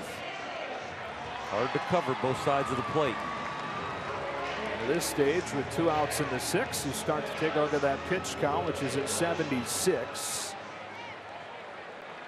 In the case of a guy who is only 2 years removed from Tommy John surgery, that becomes even more of a number to keep a close eye on as this thing continues to move forward. Joe Panik hits a fly ball to left field. 6 innings without a hit allowed by Ross Stripling in his big league debut.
stage of the game where he has less and less company in that dugout.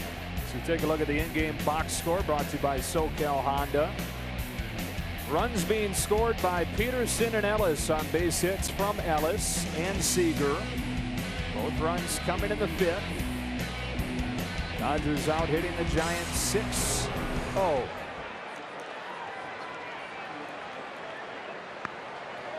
New pitcher into the game, George Cantos for San Francisco to face the bottom third of the Dodger order. And Slike, Ellis, Stripling.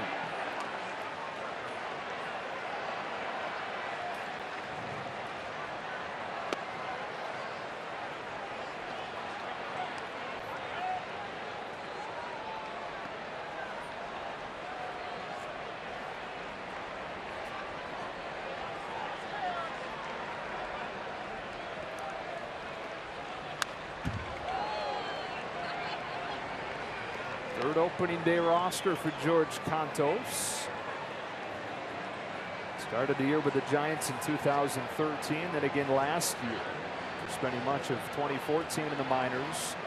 A breakout season last year, 2.33 ERA in those 73 games. Van Slyke pulls a line drive to left center, and a nice play by Pagan. Good at bat by Van Slyke. Stays on the ball. He crushes it. Just a better play by Pagan out there in left field, staying with it. Not an easy play. We might think that he made it look harder than it had to be, but that was not easy because it was hit so hard by Van Slyke.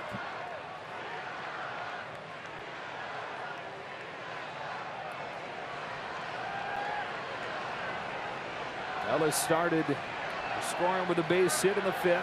To bring home Jock Peterson, who would let off that inning with a double against King. Book, by the way, is closed on Matt Cain. He goes 6 innings in his season debut. Strikes out 3, walks 1, and allows the 2 runs on 6 Dodger hits.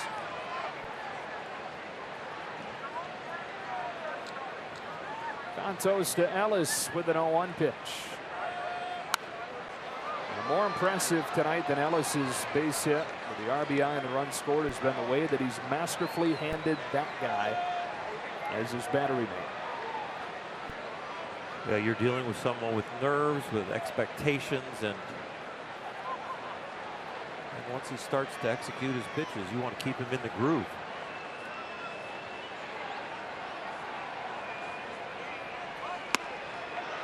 Got him with a breaking ball, 2 up and 2 down here in the 7th.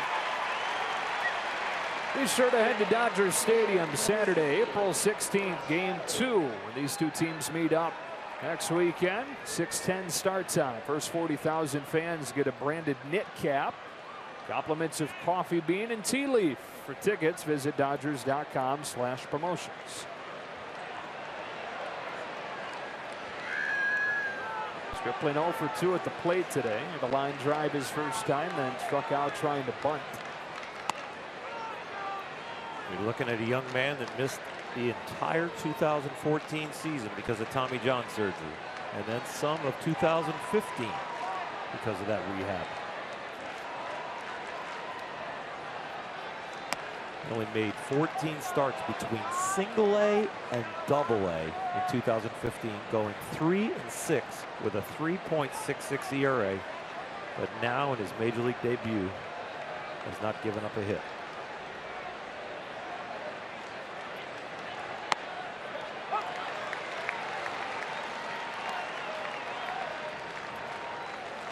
Oral, at this point, if you're him, you want this at bat to end as quickly as possible and get back to work, or might just stand up there and take it, just see if he walks or you strike out looking, or you swing the bat, ground out to first. Yeah, save him some time, right? Bell flips it to Cantos, and back to the main attraction at this moment. Ross Stripling back to the mound in the bottom of the 7th. Giants still gunning for their first hit.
26-year-old Ross Stripling in his major league debut has held the Giants off of the board and has held the Giants without a hit through 6 innings. He is the first rookie pitcher, that is, to hold the opponent without a base hit through 6 innings. For the first time since Jared Kozar did it in his debut for Houston at Tampa 3 years ago. 3, 4, and 5, the meat of the Giants' order. Hunter Pence bails out of there on a breaking ball that barely misses. 78 pitches, 48 strikes, 6 ground balls, 8 flyouts, 20 batters faced. This is the 21st. Strike one, tightened it up. Pence walked his last time. He flied out to the warning track back in the first inning.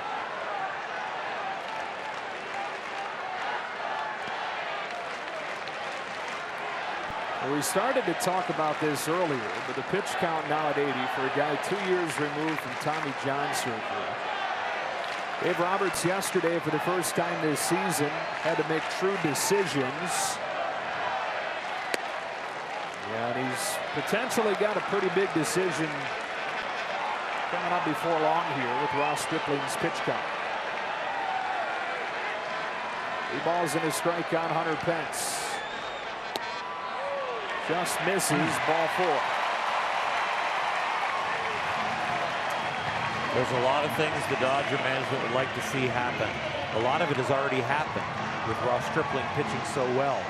But the one thing they want to make sure of is his health and to get him up the tunnel in this game in a really good place, as this 3-1 fastball just misses. Our strike zone has it as maybe just nicking. I have a strike. I have it as a strike. It's phone down there. Brandon Belt. Well, you know as well as I do, there are times when the pitcher is throwing well, they're getting those calls. Exactly. And even, I know even as an opposing batter, when I was thinking, man, that was borderline, it's, okay, he's throwing a gem. I understand why he got that call. Belt's 0 for 2 today. A lot of times when someone has a perfect game or a game without a hit going, you will not see action in the bullpen. But it really reveals some of the mentality on the bench about protecting Ross Stripling, the pitch count, the health, and it's more important to get him up the tunnel in a good mood than it is to make sure he has a chance at history.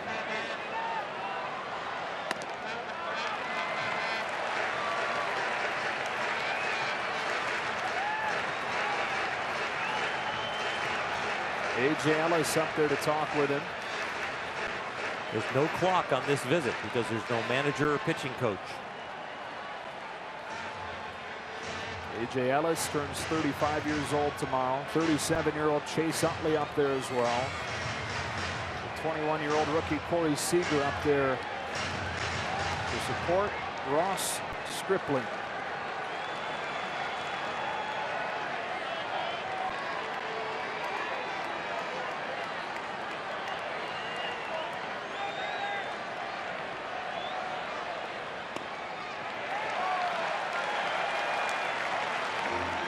Start to miss, you walk a leadoff hitter. When it's the 7th inning, you've had good command and all of a sudden you're missing. That is a sign of fatigue.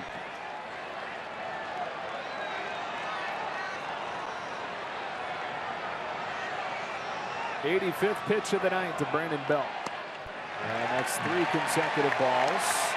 Would running down the first in the inning before down to really affect you that much, or? Not really, I don't think. No, I think it actually would help you get a little bit loose. But if you get tired in this cooler weather here with the humidity, you can start to stiffen up a little bit.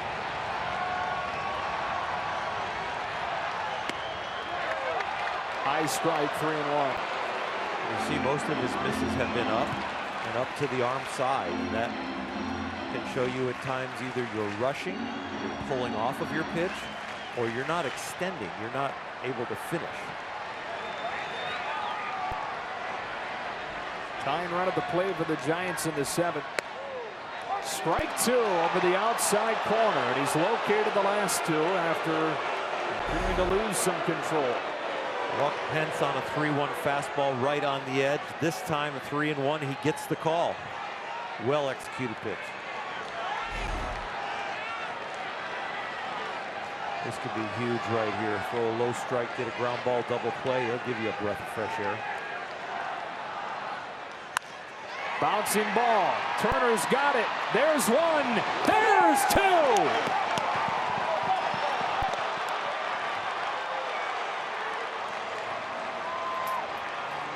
Outstanding way to battle your way back into the count. He might be in his major league debut, but this was a veteran at bat to dig yourself out of this hole. Up 2-0. Now out, 2 out. Nobody on. They're throwing strikes at the bottom, getting the grounder. His fiance Shelby, his parents Hayes and Tammy, they hardly control themselves watching this magical big league debut. Here's his reaction. You get a shot of adrenaline after you make a pitch like that and get 2 outs. All of a sudden your arm feels loose. Breaking ball bounced in there, but Duffy couldn't lay off. Fastball low, the first pitch below the knees, but the first quality miss he's had, and then come right back with a hammer.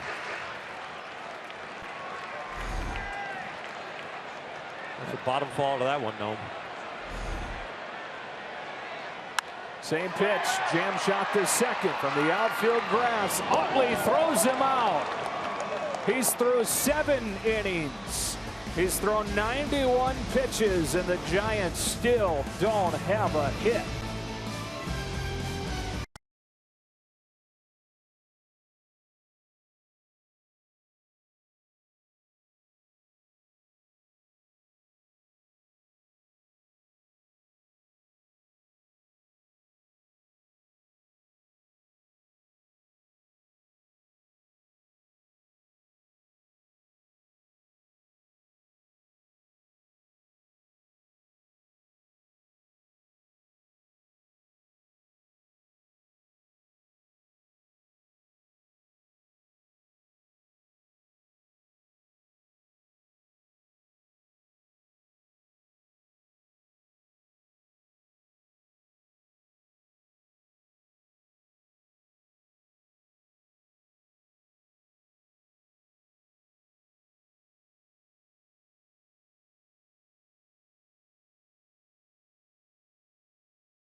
Sportsnet LA is brought to you by BMW. See a Southern California BMW Center today for exceptional offers, or visit SoCalBMW.com. And by Children's Hospital Los Angeles. We treat kids better. Chase Utley has reached all 3 times tonight. A walk and 2 singles, and takes ball 1. Hunter Stricklin. We talk about A.J. Ellis and the job that, or from Josh Osich, beg your pardon. We talk about A.J. Ellis and the job he's doing catching Ross Stripling. Some of the defensive plays we've seen around the diamond. Doesn't hurt having a veteran presence that can come in and help make those mound visits like Chase Utley has done a couple of times. We saw a moment ago, nobody in that bullpen. And we saw Pedro Baez early on last inning starting to warm. But at this point, it looks like that was because the Giants were starting to put a little bit of pressure in the context of the game, not in the context of how many pitches Ross Stripling has thrown. He now has thrown 91, 54 for strikes. It's a young man that was actually optioned down out of camp and then got called back as part of the 5th starter battle. Beat Zach Lee and Carlos Frias to become the 5th starter. In camp, you say it time after time, when you're there, when you're young, you haven't made it to the big leagues yet. You want to leave an impression when the opportunity presents itself. Well, he definitely took full advantage of that opportunity. Chase Utley leading off this 8th inning by striking out against Osich. Enjoy MLB.TV Premium for a new low price in 2016. You can watch every out-of-market game of all 30 teams live in true HD on over 400 supported devices. Blackout and other restrictions apply. Visit MLB.TV for details. Corey Seager is 1 for 3 with an RBI single.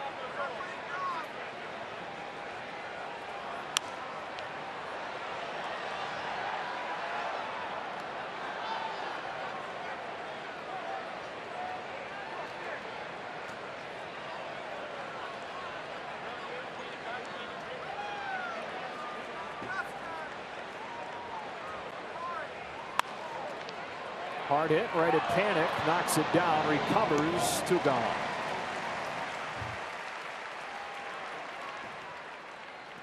Talked earlier tonight, Oral, about there'll be butterflies, but are they flying in formation? They may have started to fly in formation early in the game.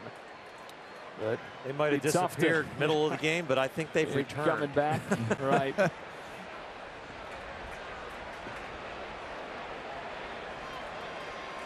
Sixth spot in the Giants order due up in the 8th inning against Stripling. And so he would have to see the top of the order one more time before this night's finished.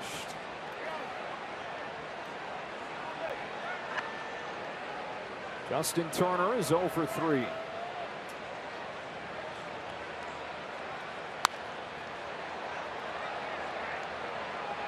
The night that Ross Stripling is having, talk about the defense behind him, but also on the offensive side. Okay, you have 2, but you still want to keep putting some, those late runs as well.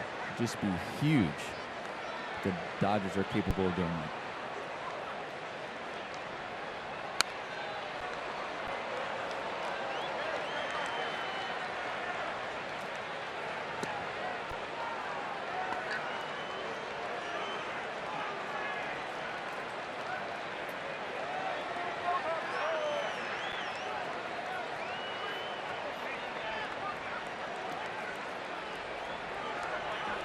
Giants pitching has sat down 9 consecutive Dodgers until Justin Turner singles through the left side to keep this 8th inning rolling. Take a look at our Morongo Casino Resort and Spa slow-mo cam. They're trying to get in there on Justin Turner. And he's able to get the barrel of the bat on that, hit a solid ground ball through the infield.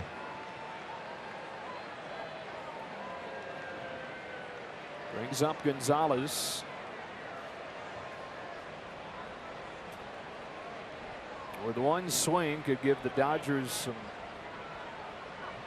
extra important breathing room going into the bottom of the 8th. Strike 1.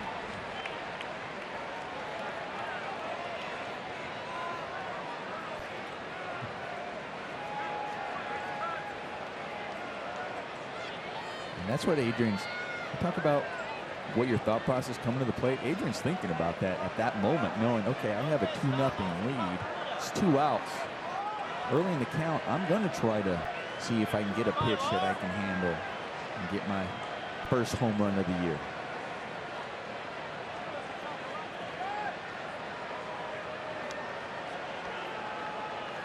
The late rain falling again. Here's an 0-1.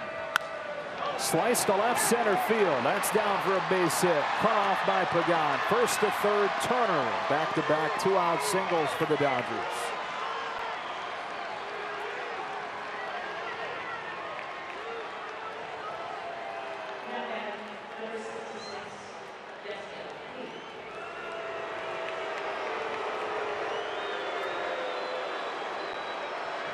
been talking about the pitch count with Ross Stripling is clearly something to take a look at. There's also heavier and heavier rain chances as we get deeper into this night. The bulk of the rain is supposed to arrive around 10 o'clock, about 45 minutes from now. Yasiel Puig. Remember, in spring training, you not only want to build a pitcher's pitch count up to build his endurance, but his hot and cold, his ups and downs in innings. Ross Stripling, when he was in Double-A rehabbing coming back last year, he had 13 starts and he only averaged about 5 1/3 innings. 67 1/3 innings. So the hot and the cold too of getting up and down is tough on him tonight.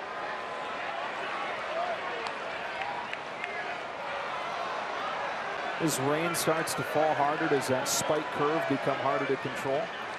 Well, fortunately, hopefully the rosin bag is dry out there. If he has problems gripping it, he needs to gather himself enough to ask for help from the umpires or a fresh rosin bag and protect his hand. But yeah, when you only have one finger that you're gripping it really hard with, it can slip a lot better than when you have two.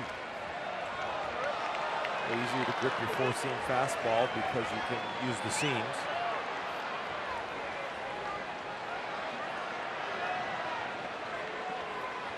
Yasiel swinging the bat. 3-0 definitely has the green light.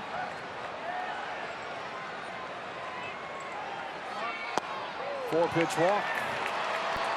So after Osich retired the first two men of the inning, singles from Turner and Gonzalez, a walk from Puig, and Peterson comes to the plate with a chance to get the Dodgers a little bit more breathing room.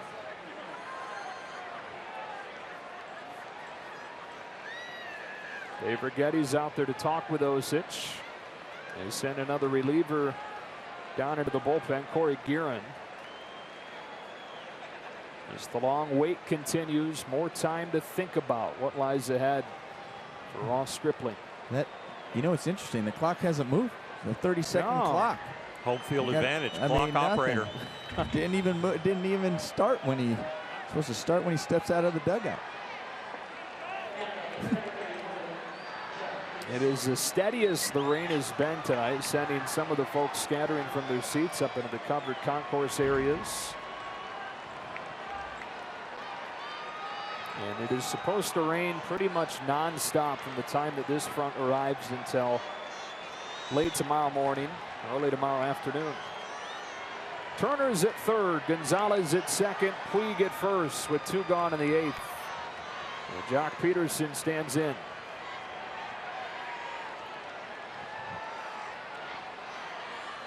Be one of those spots you're looking for one you can drive, right, Nomar? That's it. Now it's not about a home run, just get a hit.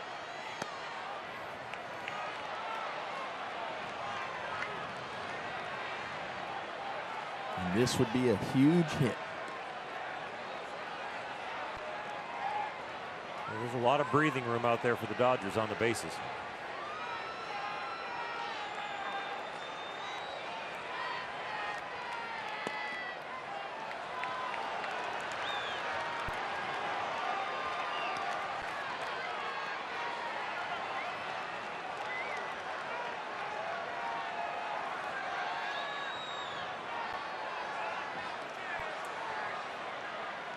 Peterson can sit dead red with the bases loaded and two gone in the eighth on this 2-0 pitch from Josh Osich.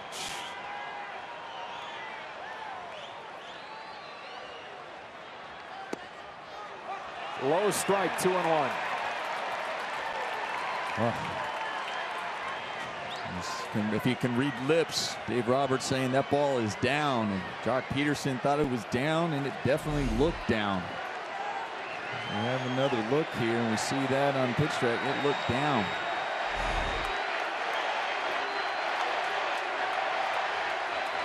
Here comes a 2-1. Peterson grounds it to first. Belt has it, flips high for Osich, who steps on the bag, and the inning is over. Back into the spotlight goes Ross Stripling with the rain falling in San Francisco.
1,742 here in San Francisco, watching the Major League debut of Ross Stripling.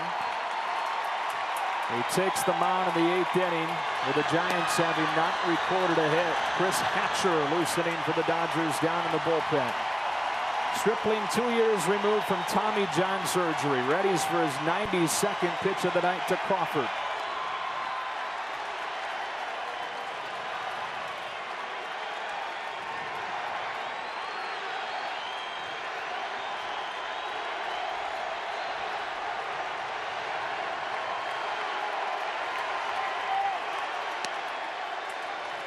What Ross Stripling is chasing has only been done in a Major League debut one time, and it was in 1892 from a guy named Bumpus Jones. It's never been done from 60 feet 6 inches in a Major League debut. The mound was 55 feet then. 1-2 on Crawford.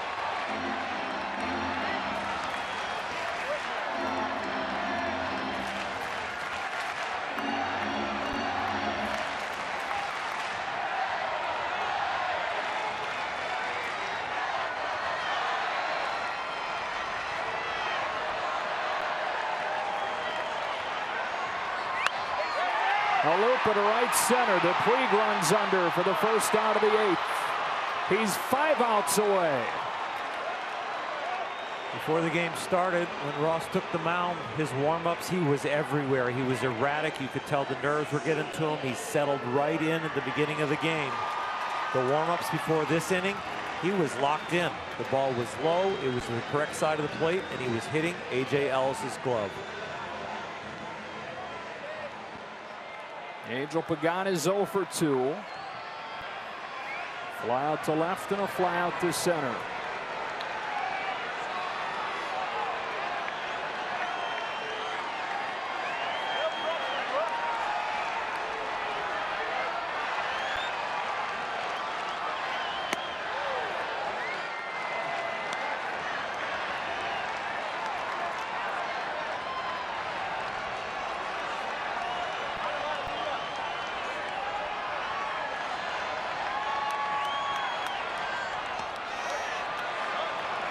And rain continues to fall.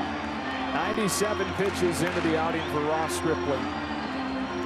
And his family can barely watch anymore. 2-0 lead. You don't want to issue a free pass.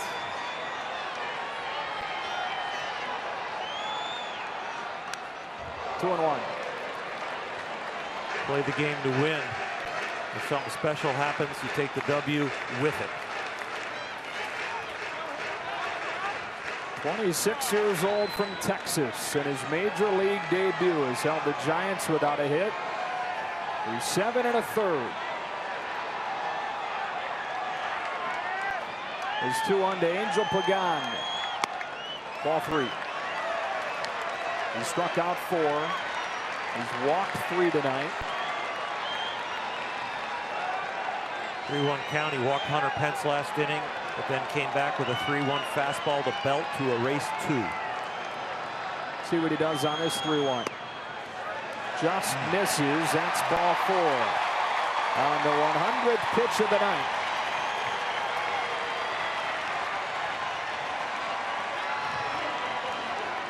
Orioles touched on it, that some of his misses have just barely been misses. At least they're on the right plane, and that one just missed. Dave Roberts comes out of the dugout, has not signaled down to the bullpen yet, and he does. I saw Dave Roberts about 3.5 hours before the game, and he said, 100 pitches is probably the limit. He's definitely not going to go over 100. He didn't know what kind of responsibility would fall on his shoulders here in the 8th inning, with Ross Stripling delivering 7 1/3 without a hit. He hands it off to the bullpen. Chris Hatcher comes in a 2-0 game.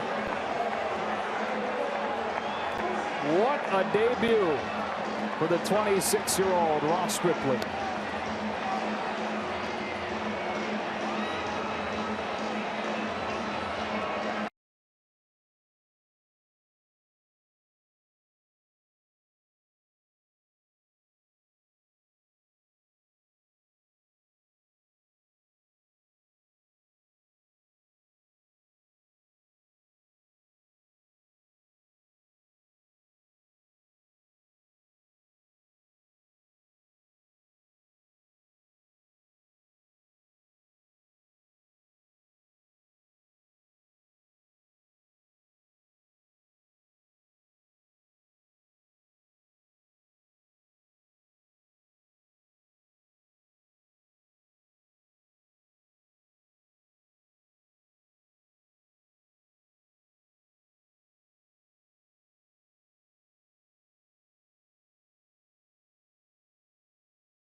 Stripling's major league debut without allowing a hit, but he leaves the game after pitch number 100 and hands the ball to Chris Hatcher, who faces off with Trevor Brown and delivers ball 1. So Hatcher's in, still with this thing going. Dodgers out hitting the Giants 8-zip. The tying run at the plate. Go ahead run in the on deck circle in the form of Buster Posey coming off of the bench tonight. What do you think, guys? Well, you can't let down. You got to go out there, keep playing, go for the win. That's what you're thinking about, from the bullpen to the defense. And I know a lot of people talk taking out Stripling. What a performance, but let's not forget, we keep saying he was 2 years removed from Tommy John surgery. And you sensed, guys, by his reaction when Dave Roberts took him out, that he wholly understood. They accomplished an awful lot. Ross Stripling accomplished it too. Got the young man into the dugout in a really good place. Secured his 5th spot in the rotation through 100 pitches and kept him healthy. There's a strike, 3-1.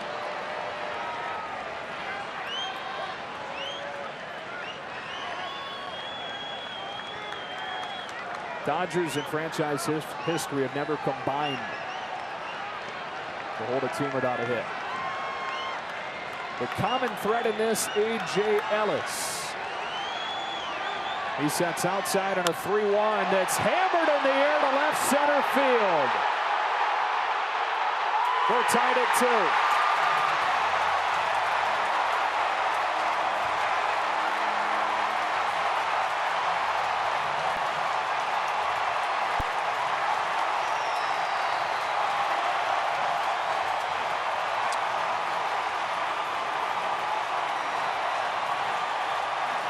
You never want to have a bad outing. You never want to disappoint a starting pitcher that has made a tremendous effort. But you still walk a very tight rope when you come in out of the bullpen. You can be a hero, or you can struggle with a bad memory.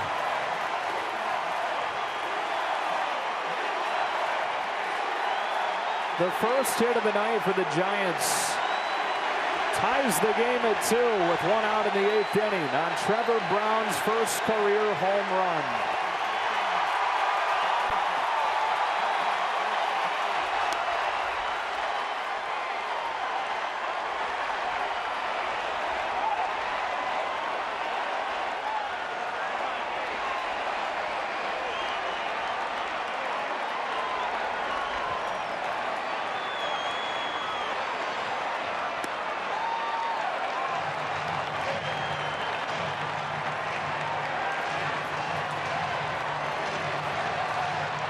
Stripling taken out of the game with 7 1/3 no-hit innings. He had reached 100 pitches on the night.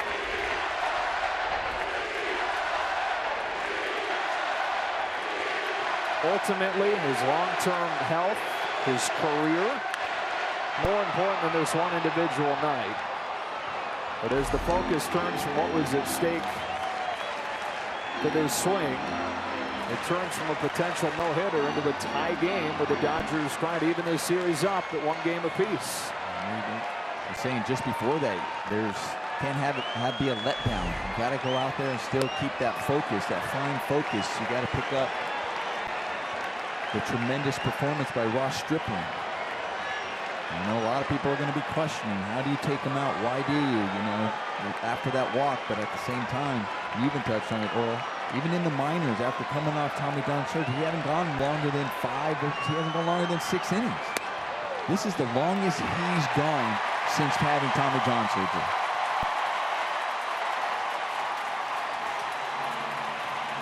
Hatcher walks Adrianza.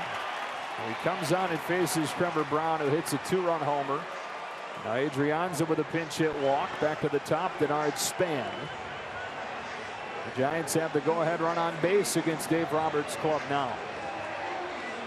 Dave went 3 days in San Diego without, like we talked about, really having to make a significant decision, with the Dodgers outscoring the Padres 25-0. Finally, some decisions as far as the bullpen and when to take a starter out yesterday. In a much more normal context, he could manage a whole season and not encounter the kind of decision that he and that dugout had to make. Chris Hatcher with Dave Roberts now coming out of the dugout to protect him.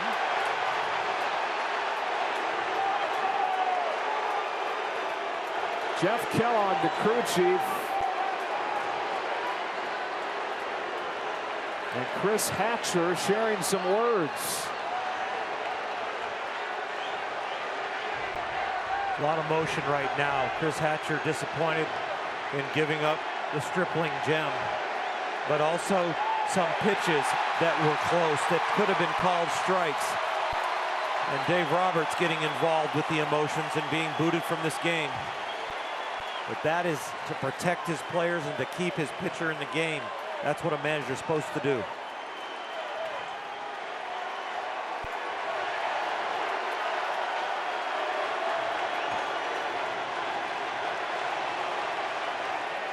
Dave Roberts ejected from this game. Chris Hatcher was not ejected, just a warning issued from Jeff Kellogg. A.J. Ellis holding that mitt there to show him.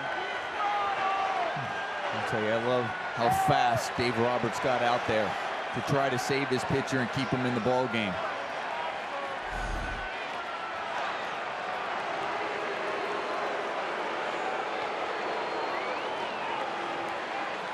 And I know there's going to be questions once again talking about, taking him out, but aren't you supposed to rely on your bullpen to come in situations like this? I'll back Dave Roberts the whole way, taking him out at 100 pitches. 100 pitches on a repaired elbow is probably like 115, 120 on a healthy elbow. A guy who hasn't gone past 6 innings, a guy who hasn't been built up, a guy who really didn't get a full spring training to be built up as a starter because he was just being looked at. No, it was the right decision. Easy to watch these decisions with our hearts and wish that he had left him in. Think about Johan Santana, Terry Collins leaving him in. He was never the same when he took him almost 140 pitches to get him his no-hitter. Think back to Mark Pryor and Kerry Wood, how they were overused early in their career and were never the same. Ross Stripling was protected by Dave Roberts and Rick Honeycutt, and it was the right thing to do.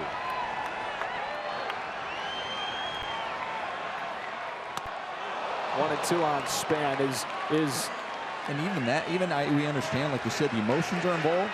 But right now, it's a 2-0 game. Now it's 2-2. A 2-0 game in the bottom of the 8th. You put your bullpen together for moments like this to go out there and close the door. It's simple as that, and that's what he turned to. Maybe it's too strong of a word, but irresponsible comes to mind for what it may have been had they let him try to finish this thing out. Well, for sure. If he'd have walked off the mound on the 105th pitch with no hitter and the elbow blows up again, and he goes for a second Tommy John or some other part. No, and the pitches he threw tonight were more strenuous than any pitches he's ever thrown in his life. A big league debut, Dodger-Giant rivalry, a no-hitter intact.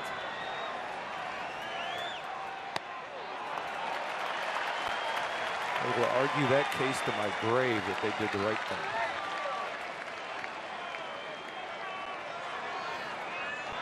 This one game is not going to make up his career or the rest of the Dodger season. Go ahead, run aboard for the Giants with 1 out in the 8th. And Span hacks at it foul. Still 2-2. And again, fans are going to look at this with their hearts naturally. And we're glad they do. We are so glad we do. They do. From the professional side, from the long-term management side, you have to look at it from the Dodgers' perspective.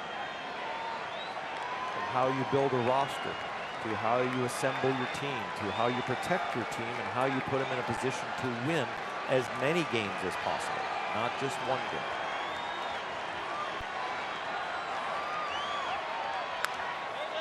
Runner took off. Span fouled it off. And the ball boy fell down. Slippery out there at this point.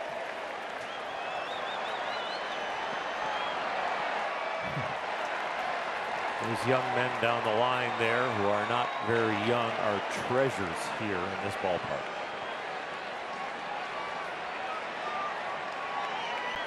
That 67-year-old Rich Brown down there.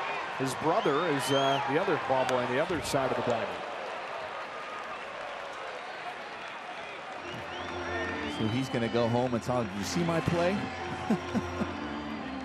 His brother is over there bummed that Rich is getting the spotlight, or Left is getting the spotlight. At Thanksgiving, he'll be saying, "I made that play in a 2-2 tie in the Dodger-Giant rivalry in the 8th."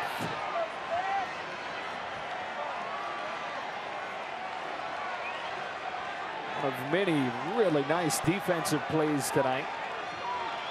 Hatcher home with another 2-2, and Span hits one to short. Seager's got it on a backhand. He'll get the out at first. What a great play by Corey Seager. One, coming up with it, but then two, knowing that the base runner is going, so he takes a peek just in case he might have had a chance, and then throws it first. Watch after he makes this play. He's going just in case he swings through it, comes back, but then gets up and knows my only play is to first base. Just a nice play. And every time we watch Corey Seager, he always just seems so calm. I mean, that was a tremendous athletic play. Got a great baseball clock.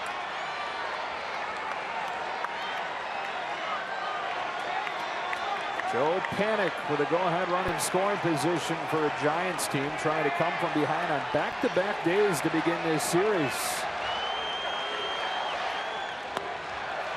They raised a 4-0 deficit yesterday, beat the Dodgers 12-6. They raised a 2-0 deficit with one swing of the bat from Trevor Brown against Chris Hatcher.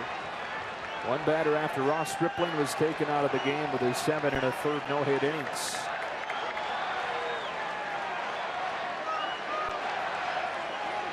Panic is 0 for 2 with a walk.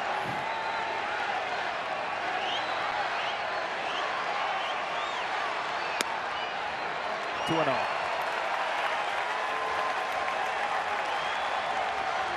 Joe Blanton down to the Dodgers bullpen to get loose.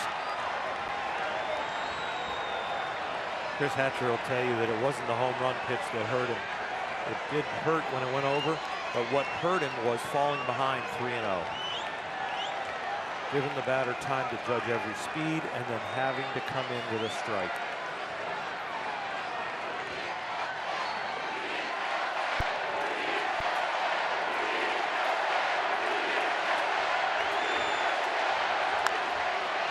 Bounce softly to Hatcher, and a wet ball. He grips cleanly and throws to first to get Gonzalez. Ross Stripling, 7 1/3 no-hit innings, but Trevor Brown ties the game with a 2-run homer against Chris Hatcher.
Into this 9th inning, tied at 2. This week only T-Mobile customers can get a free season-long subscription to MLB.TV Premium. Go to T-Mobile.com/MLB to sign up now. Catch every moment on America's fastest-growing LTE network. So the Dodgers go from chasing history, chasing a no-hitter, to facing Corey Guerin in the 9th. In a 2-2 game after Trevor Brown evened the issue with the first hit of the night for San Francisco. A 2-run shot against Chris Hatcher. Guerin to face Scott Van Slyke.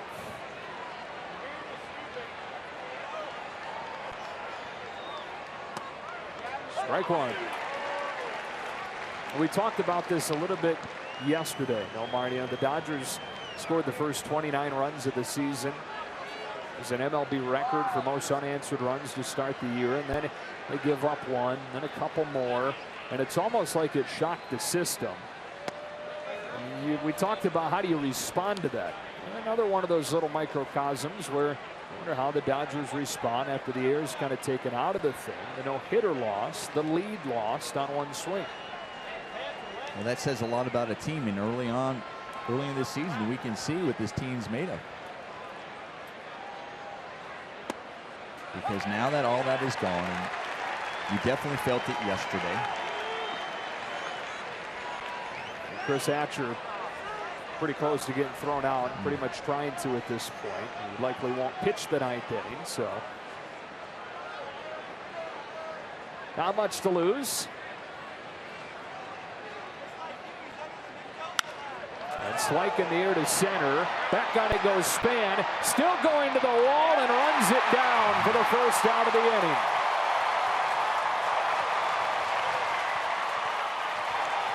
Off the bat, it looked like it had a chance, man. Slyke hit that really well. In a big ballpark, in a ballpark where the rain is coming down. It's cold, it's wet. We possibly kept that one from going out, knocking that one down. Tremendous play by Bernard Span to track that down. Unlucky for the Dodgers, but they have to still keep battling here. Talk about the wind the momentum kind of changing after that last inning, but you can get it back right here. A.J. Ellis, who caught Clayton Kershaw's no-hitter in 2014 against Colorado. Caught 7 1/3 no-hit innings of Ross Stripling's debut tonight. Guerin brings a 1-0 pitch. To think that up until a week ago today, we had no idea who the number 5 starter would be. Ross Stripling was on the outskirts of the discussion. A discussion that was only being had because of injuries. But Anderson with the back surgery. And it looked like Mike Bolsinger would be the guy. Bounce back to the mound. Guerin will take it to first to get Ellis. Minutes after Mike Bolsinger was announced as the 5 starter, he tweaked an oblique muscle, warming in the bullpen for a spring training game. Brandon Beachy dealing with some minor injuries that knocked him out of the 5-starter race. Carlos Frias, Zach Lee both given a chance. Neither took control of it, so Stripling was the guy. And dazzled in his debut tonight. Here's Crawford to pinch hit.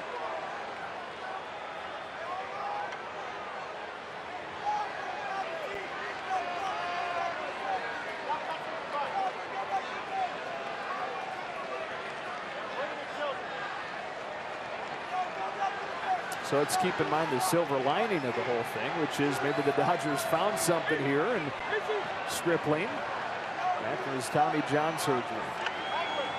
Some more shouting in that dugout. And they're sending Crawford back. Jeff Kellogg having to play traffic cop now behind home plate. Over to talk to Bruce Bochy now. He's already thrown Dave Roberts out of this game. They're running out of the field to protect Chris Hatcher during a verbal argument at the bottom of the 8th. Any idea what the mix-up is here? Well, he's probably talking about, doesn't he have to see one pitch? Does he have to see a pitch? Or just Carl stepping in the box, pulled him back, but Carl can't come back in the game though. Can he now that he stepped in the box and announced? He was announced. He was definitely announced. Right. So yeah, he would be, although this explanation makes you think that they're ruling otherwise. But you're right, if he's into the box and he's announced, basically Hernandez is technically inheriting an 0-0 count.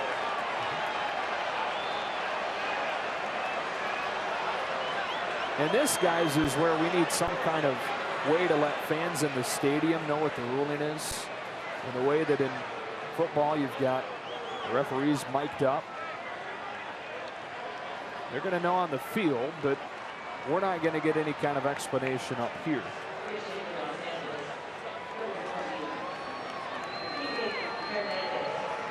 What I think was trying to happen was Carl Crawford was going up there to see if they would change pitchers to bring in the lefty. And maybe he's not able to hit with his sore back. When they didn't make the change, they needed to put Kike up there.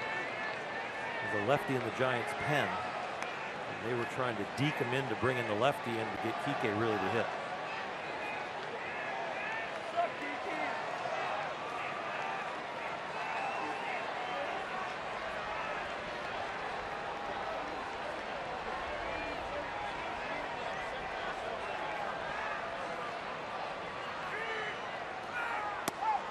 Backs him up 2-0. Chase Utley due next in a tie game here in the 9th.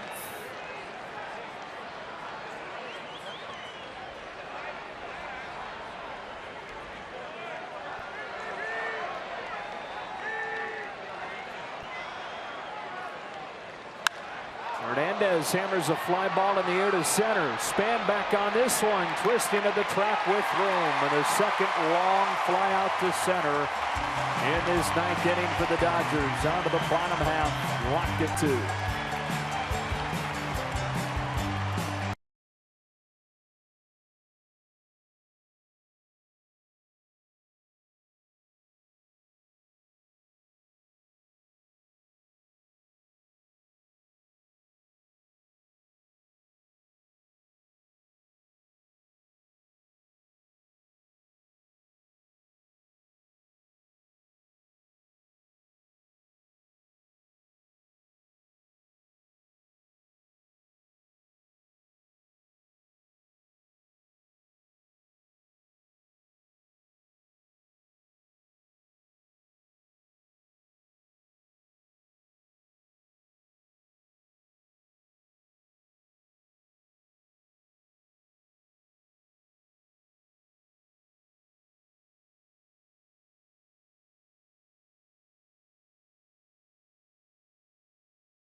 Into this 2-2 game in the bottom of the 9th inning. Dodgers had a 2-0 lead into the 8th.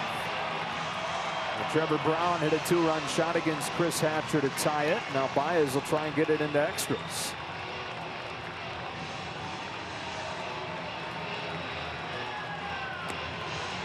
Two, 3, and 4 due up in this inning for the Giants. Make that 3, 4, and 5 due up for the Giants against Baez.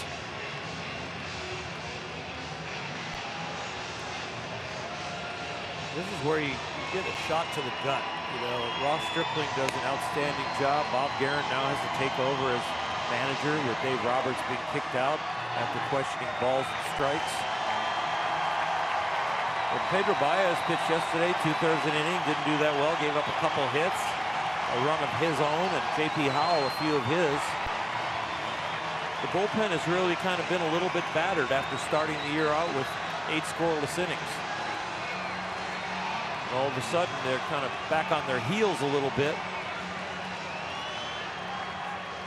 Win or lose in this game, Nomar, I think when we watch them and how they approach these situations, they look like they're grinding it out. They look like they're competing. That's where you're going to grade the character of the team. And so far, I think they are. They haven't backed down. They don't look depressed, and they're not backing off. They're still fighting. Hunter Pence leads off this ninth inning. And takes strike one at 97 from Baez. You know, obviously disappointing. We talked about the emotion from Ross Stripling being taken out, having that no-hitter. You know how you pick him back up? He's coming back and winning this game.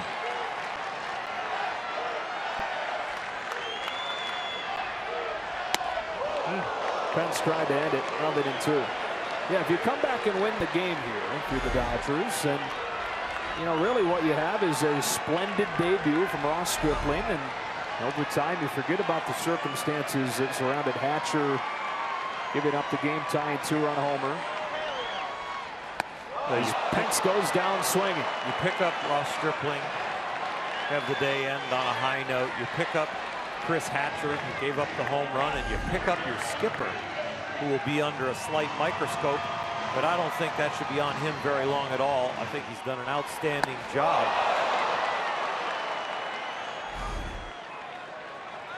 Pedro Baez can be a big part of coming to the rescue. On the dangerous hitters in this Giants order coming up here in the ninth inning. He's able to sit down one of them in Pence. Now a guy with big-time power and Brandon Belt. Javier Lopez loosens for the Giants in anticipation of extra innings. Pence looks like he was swinging in a home run derby there in that last at bat. Trying to end the game. Locally here, Buster Posey nominated him for this year's All-Star game for the home run derby, and Pence said he's interested.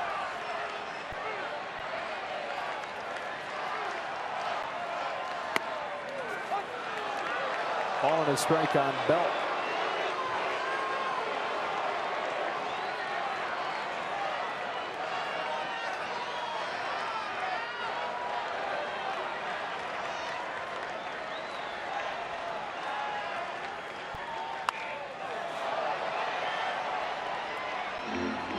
Watch the guys in the bullpen come out and struggle so far this year. It hasn't been about stuff for me. It's been about counts.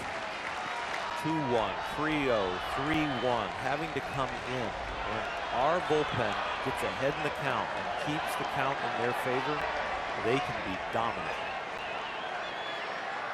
Baez to Belt, a 1-2. 2 balls, 2 strikes. And this is a kind of lineup role you can't afford to fall behind against. There's a lot of professional at-bats, and they know how to build those counts, and you've got to attack them. But you also got to have some secondary stuff to get back into counts when you fall behind. And back-to-back strikeouts to start the ninth for Baez against the 3 and 4 hitters in this Giants order. A little adrenaline to your offense coming in the dugout. You strike out the side, or just those 2 punch outs, one at 97, one at 96. Finish off this inning in a hurry. Do it in a flurry. And see what happens with the bats. And they'll have the top of the order coming up. Dodgers will. And if Baez can sit Duffy down, the Giants will have the bottom of their order due up in the bottom of the 10th. Still an out to get here in the ninth. Duffy swings through it, strike one, and we've seen 3 guys going up there with one thing on their minds. That often happens when you're the home team. You're going, I'm going to go out there. I just can do it with one swing. End the game. We can walk off. You really battle yourself. It's try to stay within yourself and say, okay, I'm supposed to just get on. And if the Dodgers can get out of this, that should be the mentality when they get in. It's not one swing to put one on the board. It's let's produce the run. Utley, Seager, Turner due up in the 10th.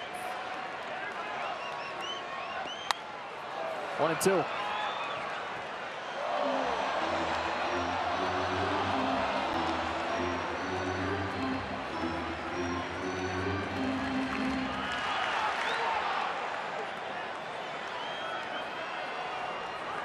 Pedro Baez going right through the teeth of this Giants order.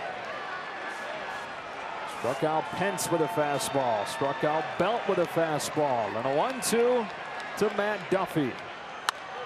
Softly hit the second. Chase Utley's got it. Let's see if the Dodgers can go get this thing done in extra innings. Locked at 2. On to the 10th in San Francisco.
Easy choice, boys, for Alexis. Player of the game, it's Ross Stripling. 7 1/3 no-hit innings in his big league debut, and that curveball we heard all about was filthy all night. Located the fastball, and the Dodgers might have something here, Earl.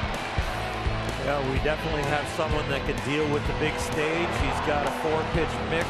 We saw a changeup that was mostly in development, but he executed it precisely when A.J. Ellis called it. And the young man gave us a lot to remember, and we know he's going to remember tonight. The Dodgers would like to remember tonight as a win. All of that stuff that happened in the 8th inning, a lot easier to stomach if they can find a way to get it done in extra innings. Javier Lopez comes in for San Francisco, and the Dodgers get ready to bring the top of the order to the plate. Trying to do just that. As good as you feel getting on that plane in San Diego 3-0 with a whole bunch of shutouts in your pocket and an offense that's going well and good defense, is as bad as you'll feel if this one ends up punching you in the gut. Good work from Pedro Baez in that bottom of the 9th inning against 3 through 5 in the Giants' order. Struck out Pence, struck out Bell. You got Duffy to hit a weak ground out. Second day in a row, we've seen Javier Lopez. There's a lot of comfort in both dugouts. I know we have Bob Guerin in there now managing the Dodgers and Bruce Bochy, but remember tomorrow, Clayton Kershaw and Madison Bumgarner. So those are guys that can eat a lot of innings, and you don't expect to have to get to your pen early. So as long as this game goes, it gives them a little more flexibility on how to change pitchers and how deep you want to go with the arms. Guerin, the bench coach, calling the shots over there now with Dave Roberts back in the Dodgers clubhouse. Chris Guerin, a former manager in Oakland. Chase Utley leads off the 10th inning. First extra innings game of the season for either side. And the low strike, nothing in one. Sometimes the managers are in the clubhouse. Sometimes they're in the tunnel right behind the dugout, watching on a monitor and being able to yell instructions up there. I'm sure Dave Roberts not doing that. You never know. I can tell you Bobby Valentine did it. I can tell you Buck Showalter did it. Brandon Bell takes it to the bag, one away. I can tell you Dusty Baker did it. Okay. I can tell you Mike Hargrove did it. So what you're saying is he's doing it? Possibly. Yeah. Just don't show your face with a mustache and glasses on like Bobby Valentine did in Shea Stadium.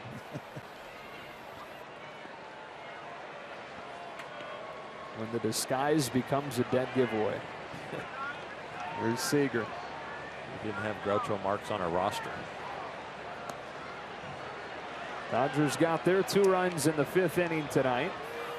Seager brought home the 2nd one with an RBI single. Kenley Jansen down to the Dodger bullpen. A.J. Ellis drove in the 1st run of the night with an RBI single. On the ground to Crawford.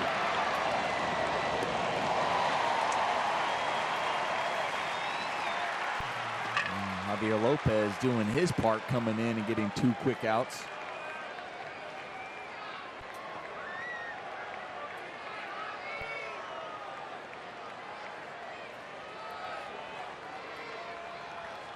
Bruce Bochy in to make a change. It'll be a double switch. Buster Posey comes in to play first base. And the Giants bring Santiago Casilla, their closer, into the game to try and get Justin Turner. Get this game into the bottom of the 10th.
Is not giving up a run against the Dodgers in his last 16 games against LA. He's on to face Justin Turner, looking to get 1 out to get this game into the bottom of the 10th, where the Giants will try and complete a comeback win for the 2nd day in a row.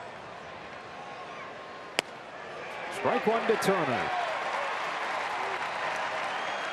And back in the 8th. The Dodgers got 2 quick outs, and Justin Turner started a 2-out rally that they got the bases loaded, but were unable to knock someone in. Let's see if he can do that again.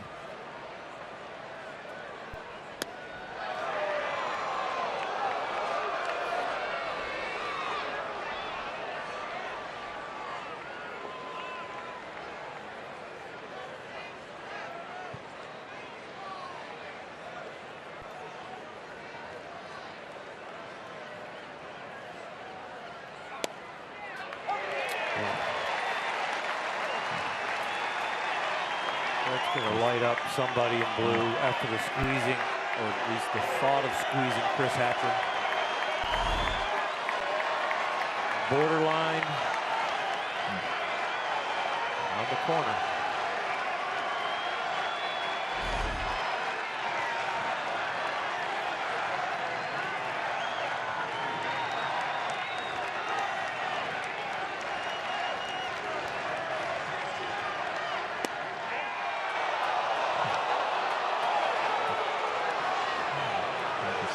He is upset because that looked like it was in the exact same spot as the pitch before. And that can confuse you as a pitcher, and it can also confuse you as a hitter.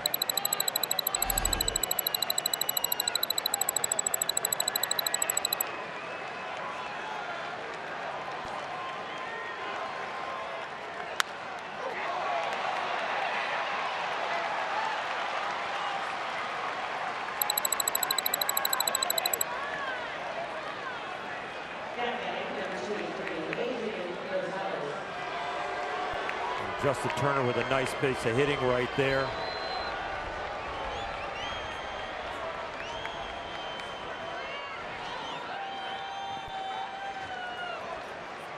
I'm back, guys.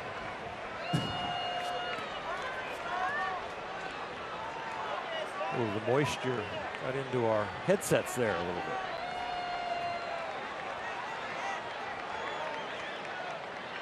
bit. Adrian Gonzalez takes outside. I was telling you about how on the offensive side for the Giants, you saw those big swings. And now there's 2 outs here for the Dodgers, but you still try to just stay within yourself and not think that you have to get too big and just try to do it yourself. They did a good job in the 8th. They just didn't come up with that big 2-out RBI.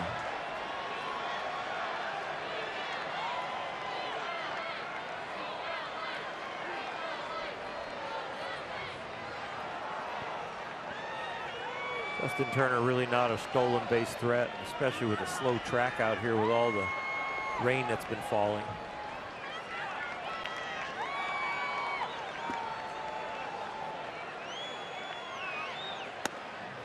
Thinking about it though. It took off hard, but it looked like, I wonder if he slipped a little bit too, or it was just him stopping, just kind of faking it over there.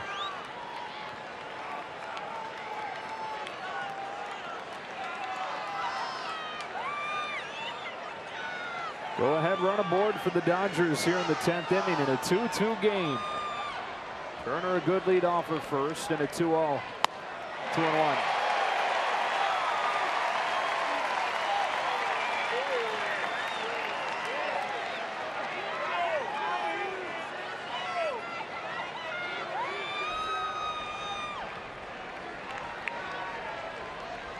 Second day in a row.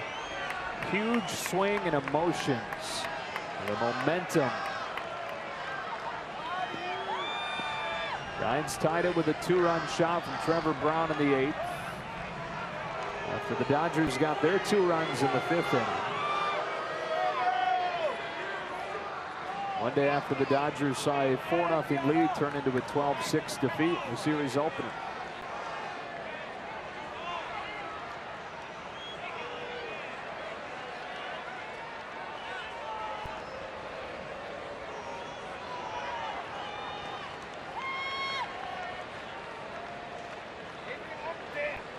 Put the watch on Casilla up here.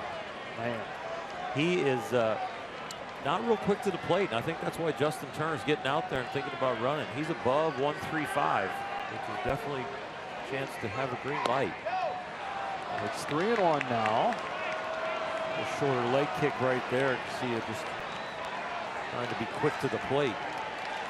In some ways, that could be great for Adrian Gonzalez, because if he's worrying about Justin Turner and just comes off of the pitch a little bit, misses location, Adrian could hurt him. So whether you're going to steal or not, you're at least getting some attention. See if Adrian gets one to drive. Big lead from Turner. He's not running. Hard hit up the middle. Crawford's got it, sets his feet, throws him out to finish the inning. Dodgers get a 2-out single from Justin Turner, but don't score. We stay tied to the bottom of the 10th.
hopefully a little more than a little bit longer before they can take you with Access Sportsnet Dodgers when we finish. We're on to the bottom of the 10th inning, tied at 2.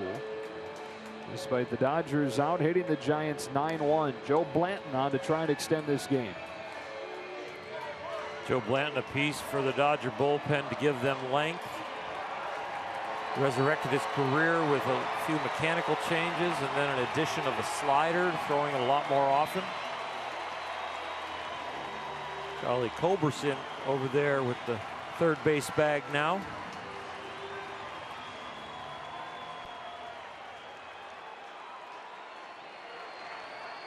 Brandon Crawford leads off the inning for the Giants against Blanton. Ball 1.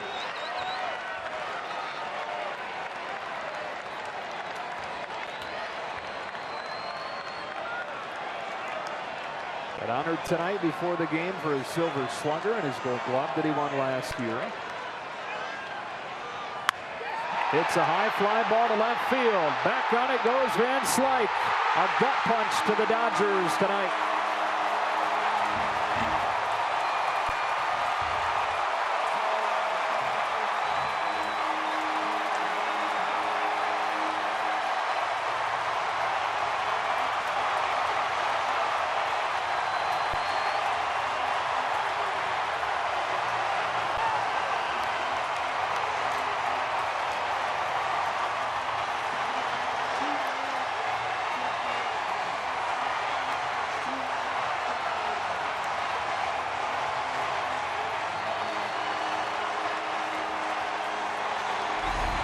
Led the Giants in home runs last year with 21. Yes, Hunter Pence was hurt, but Brandon Crawford does it. He's got pop to all fields.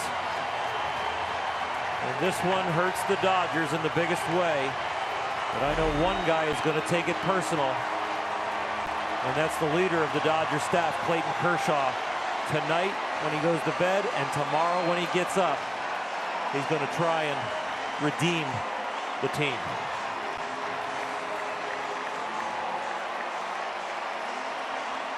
Second career walk-off home run for Brandon Crawford. This went from a magical feeling kind of night for the Dodgers with 7 1/3 no-hit innings in the debut of Ross Stripling to a 3-2 loss at extras. For Oral and Nomar, Alana, Joe Davis saying so long from San Francisco. Now we get you to Access Sportsnet Dodgers, brought to you by Nissan.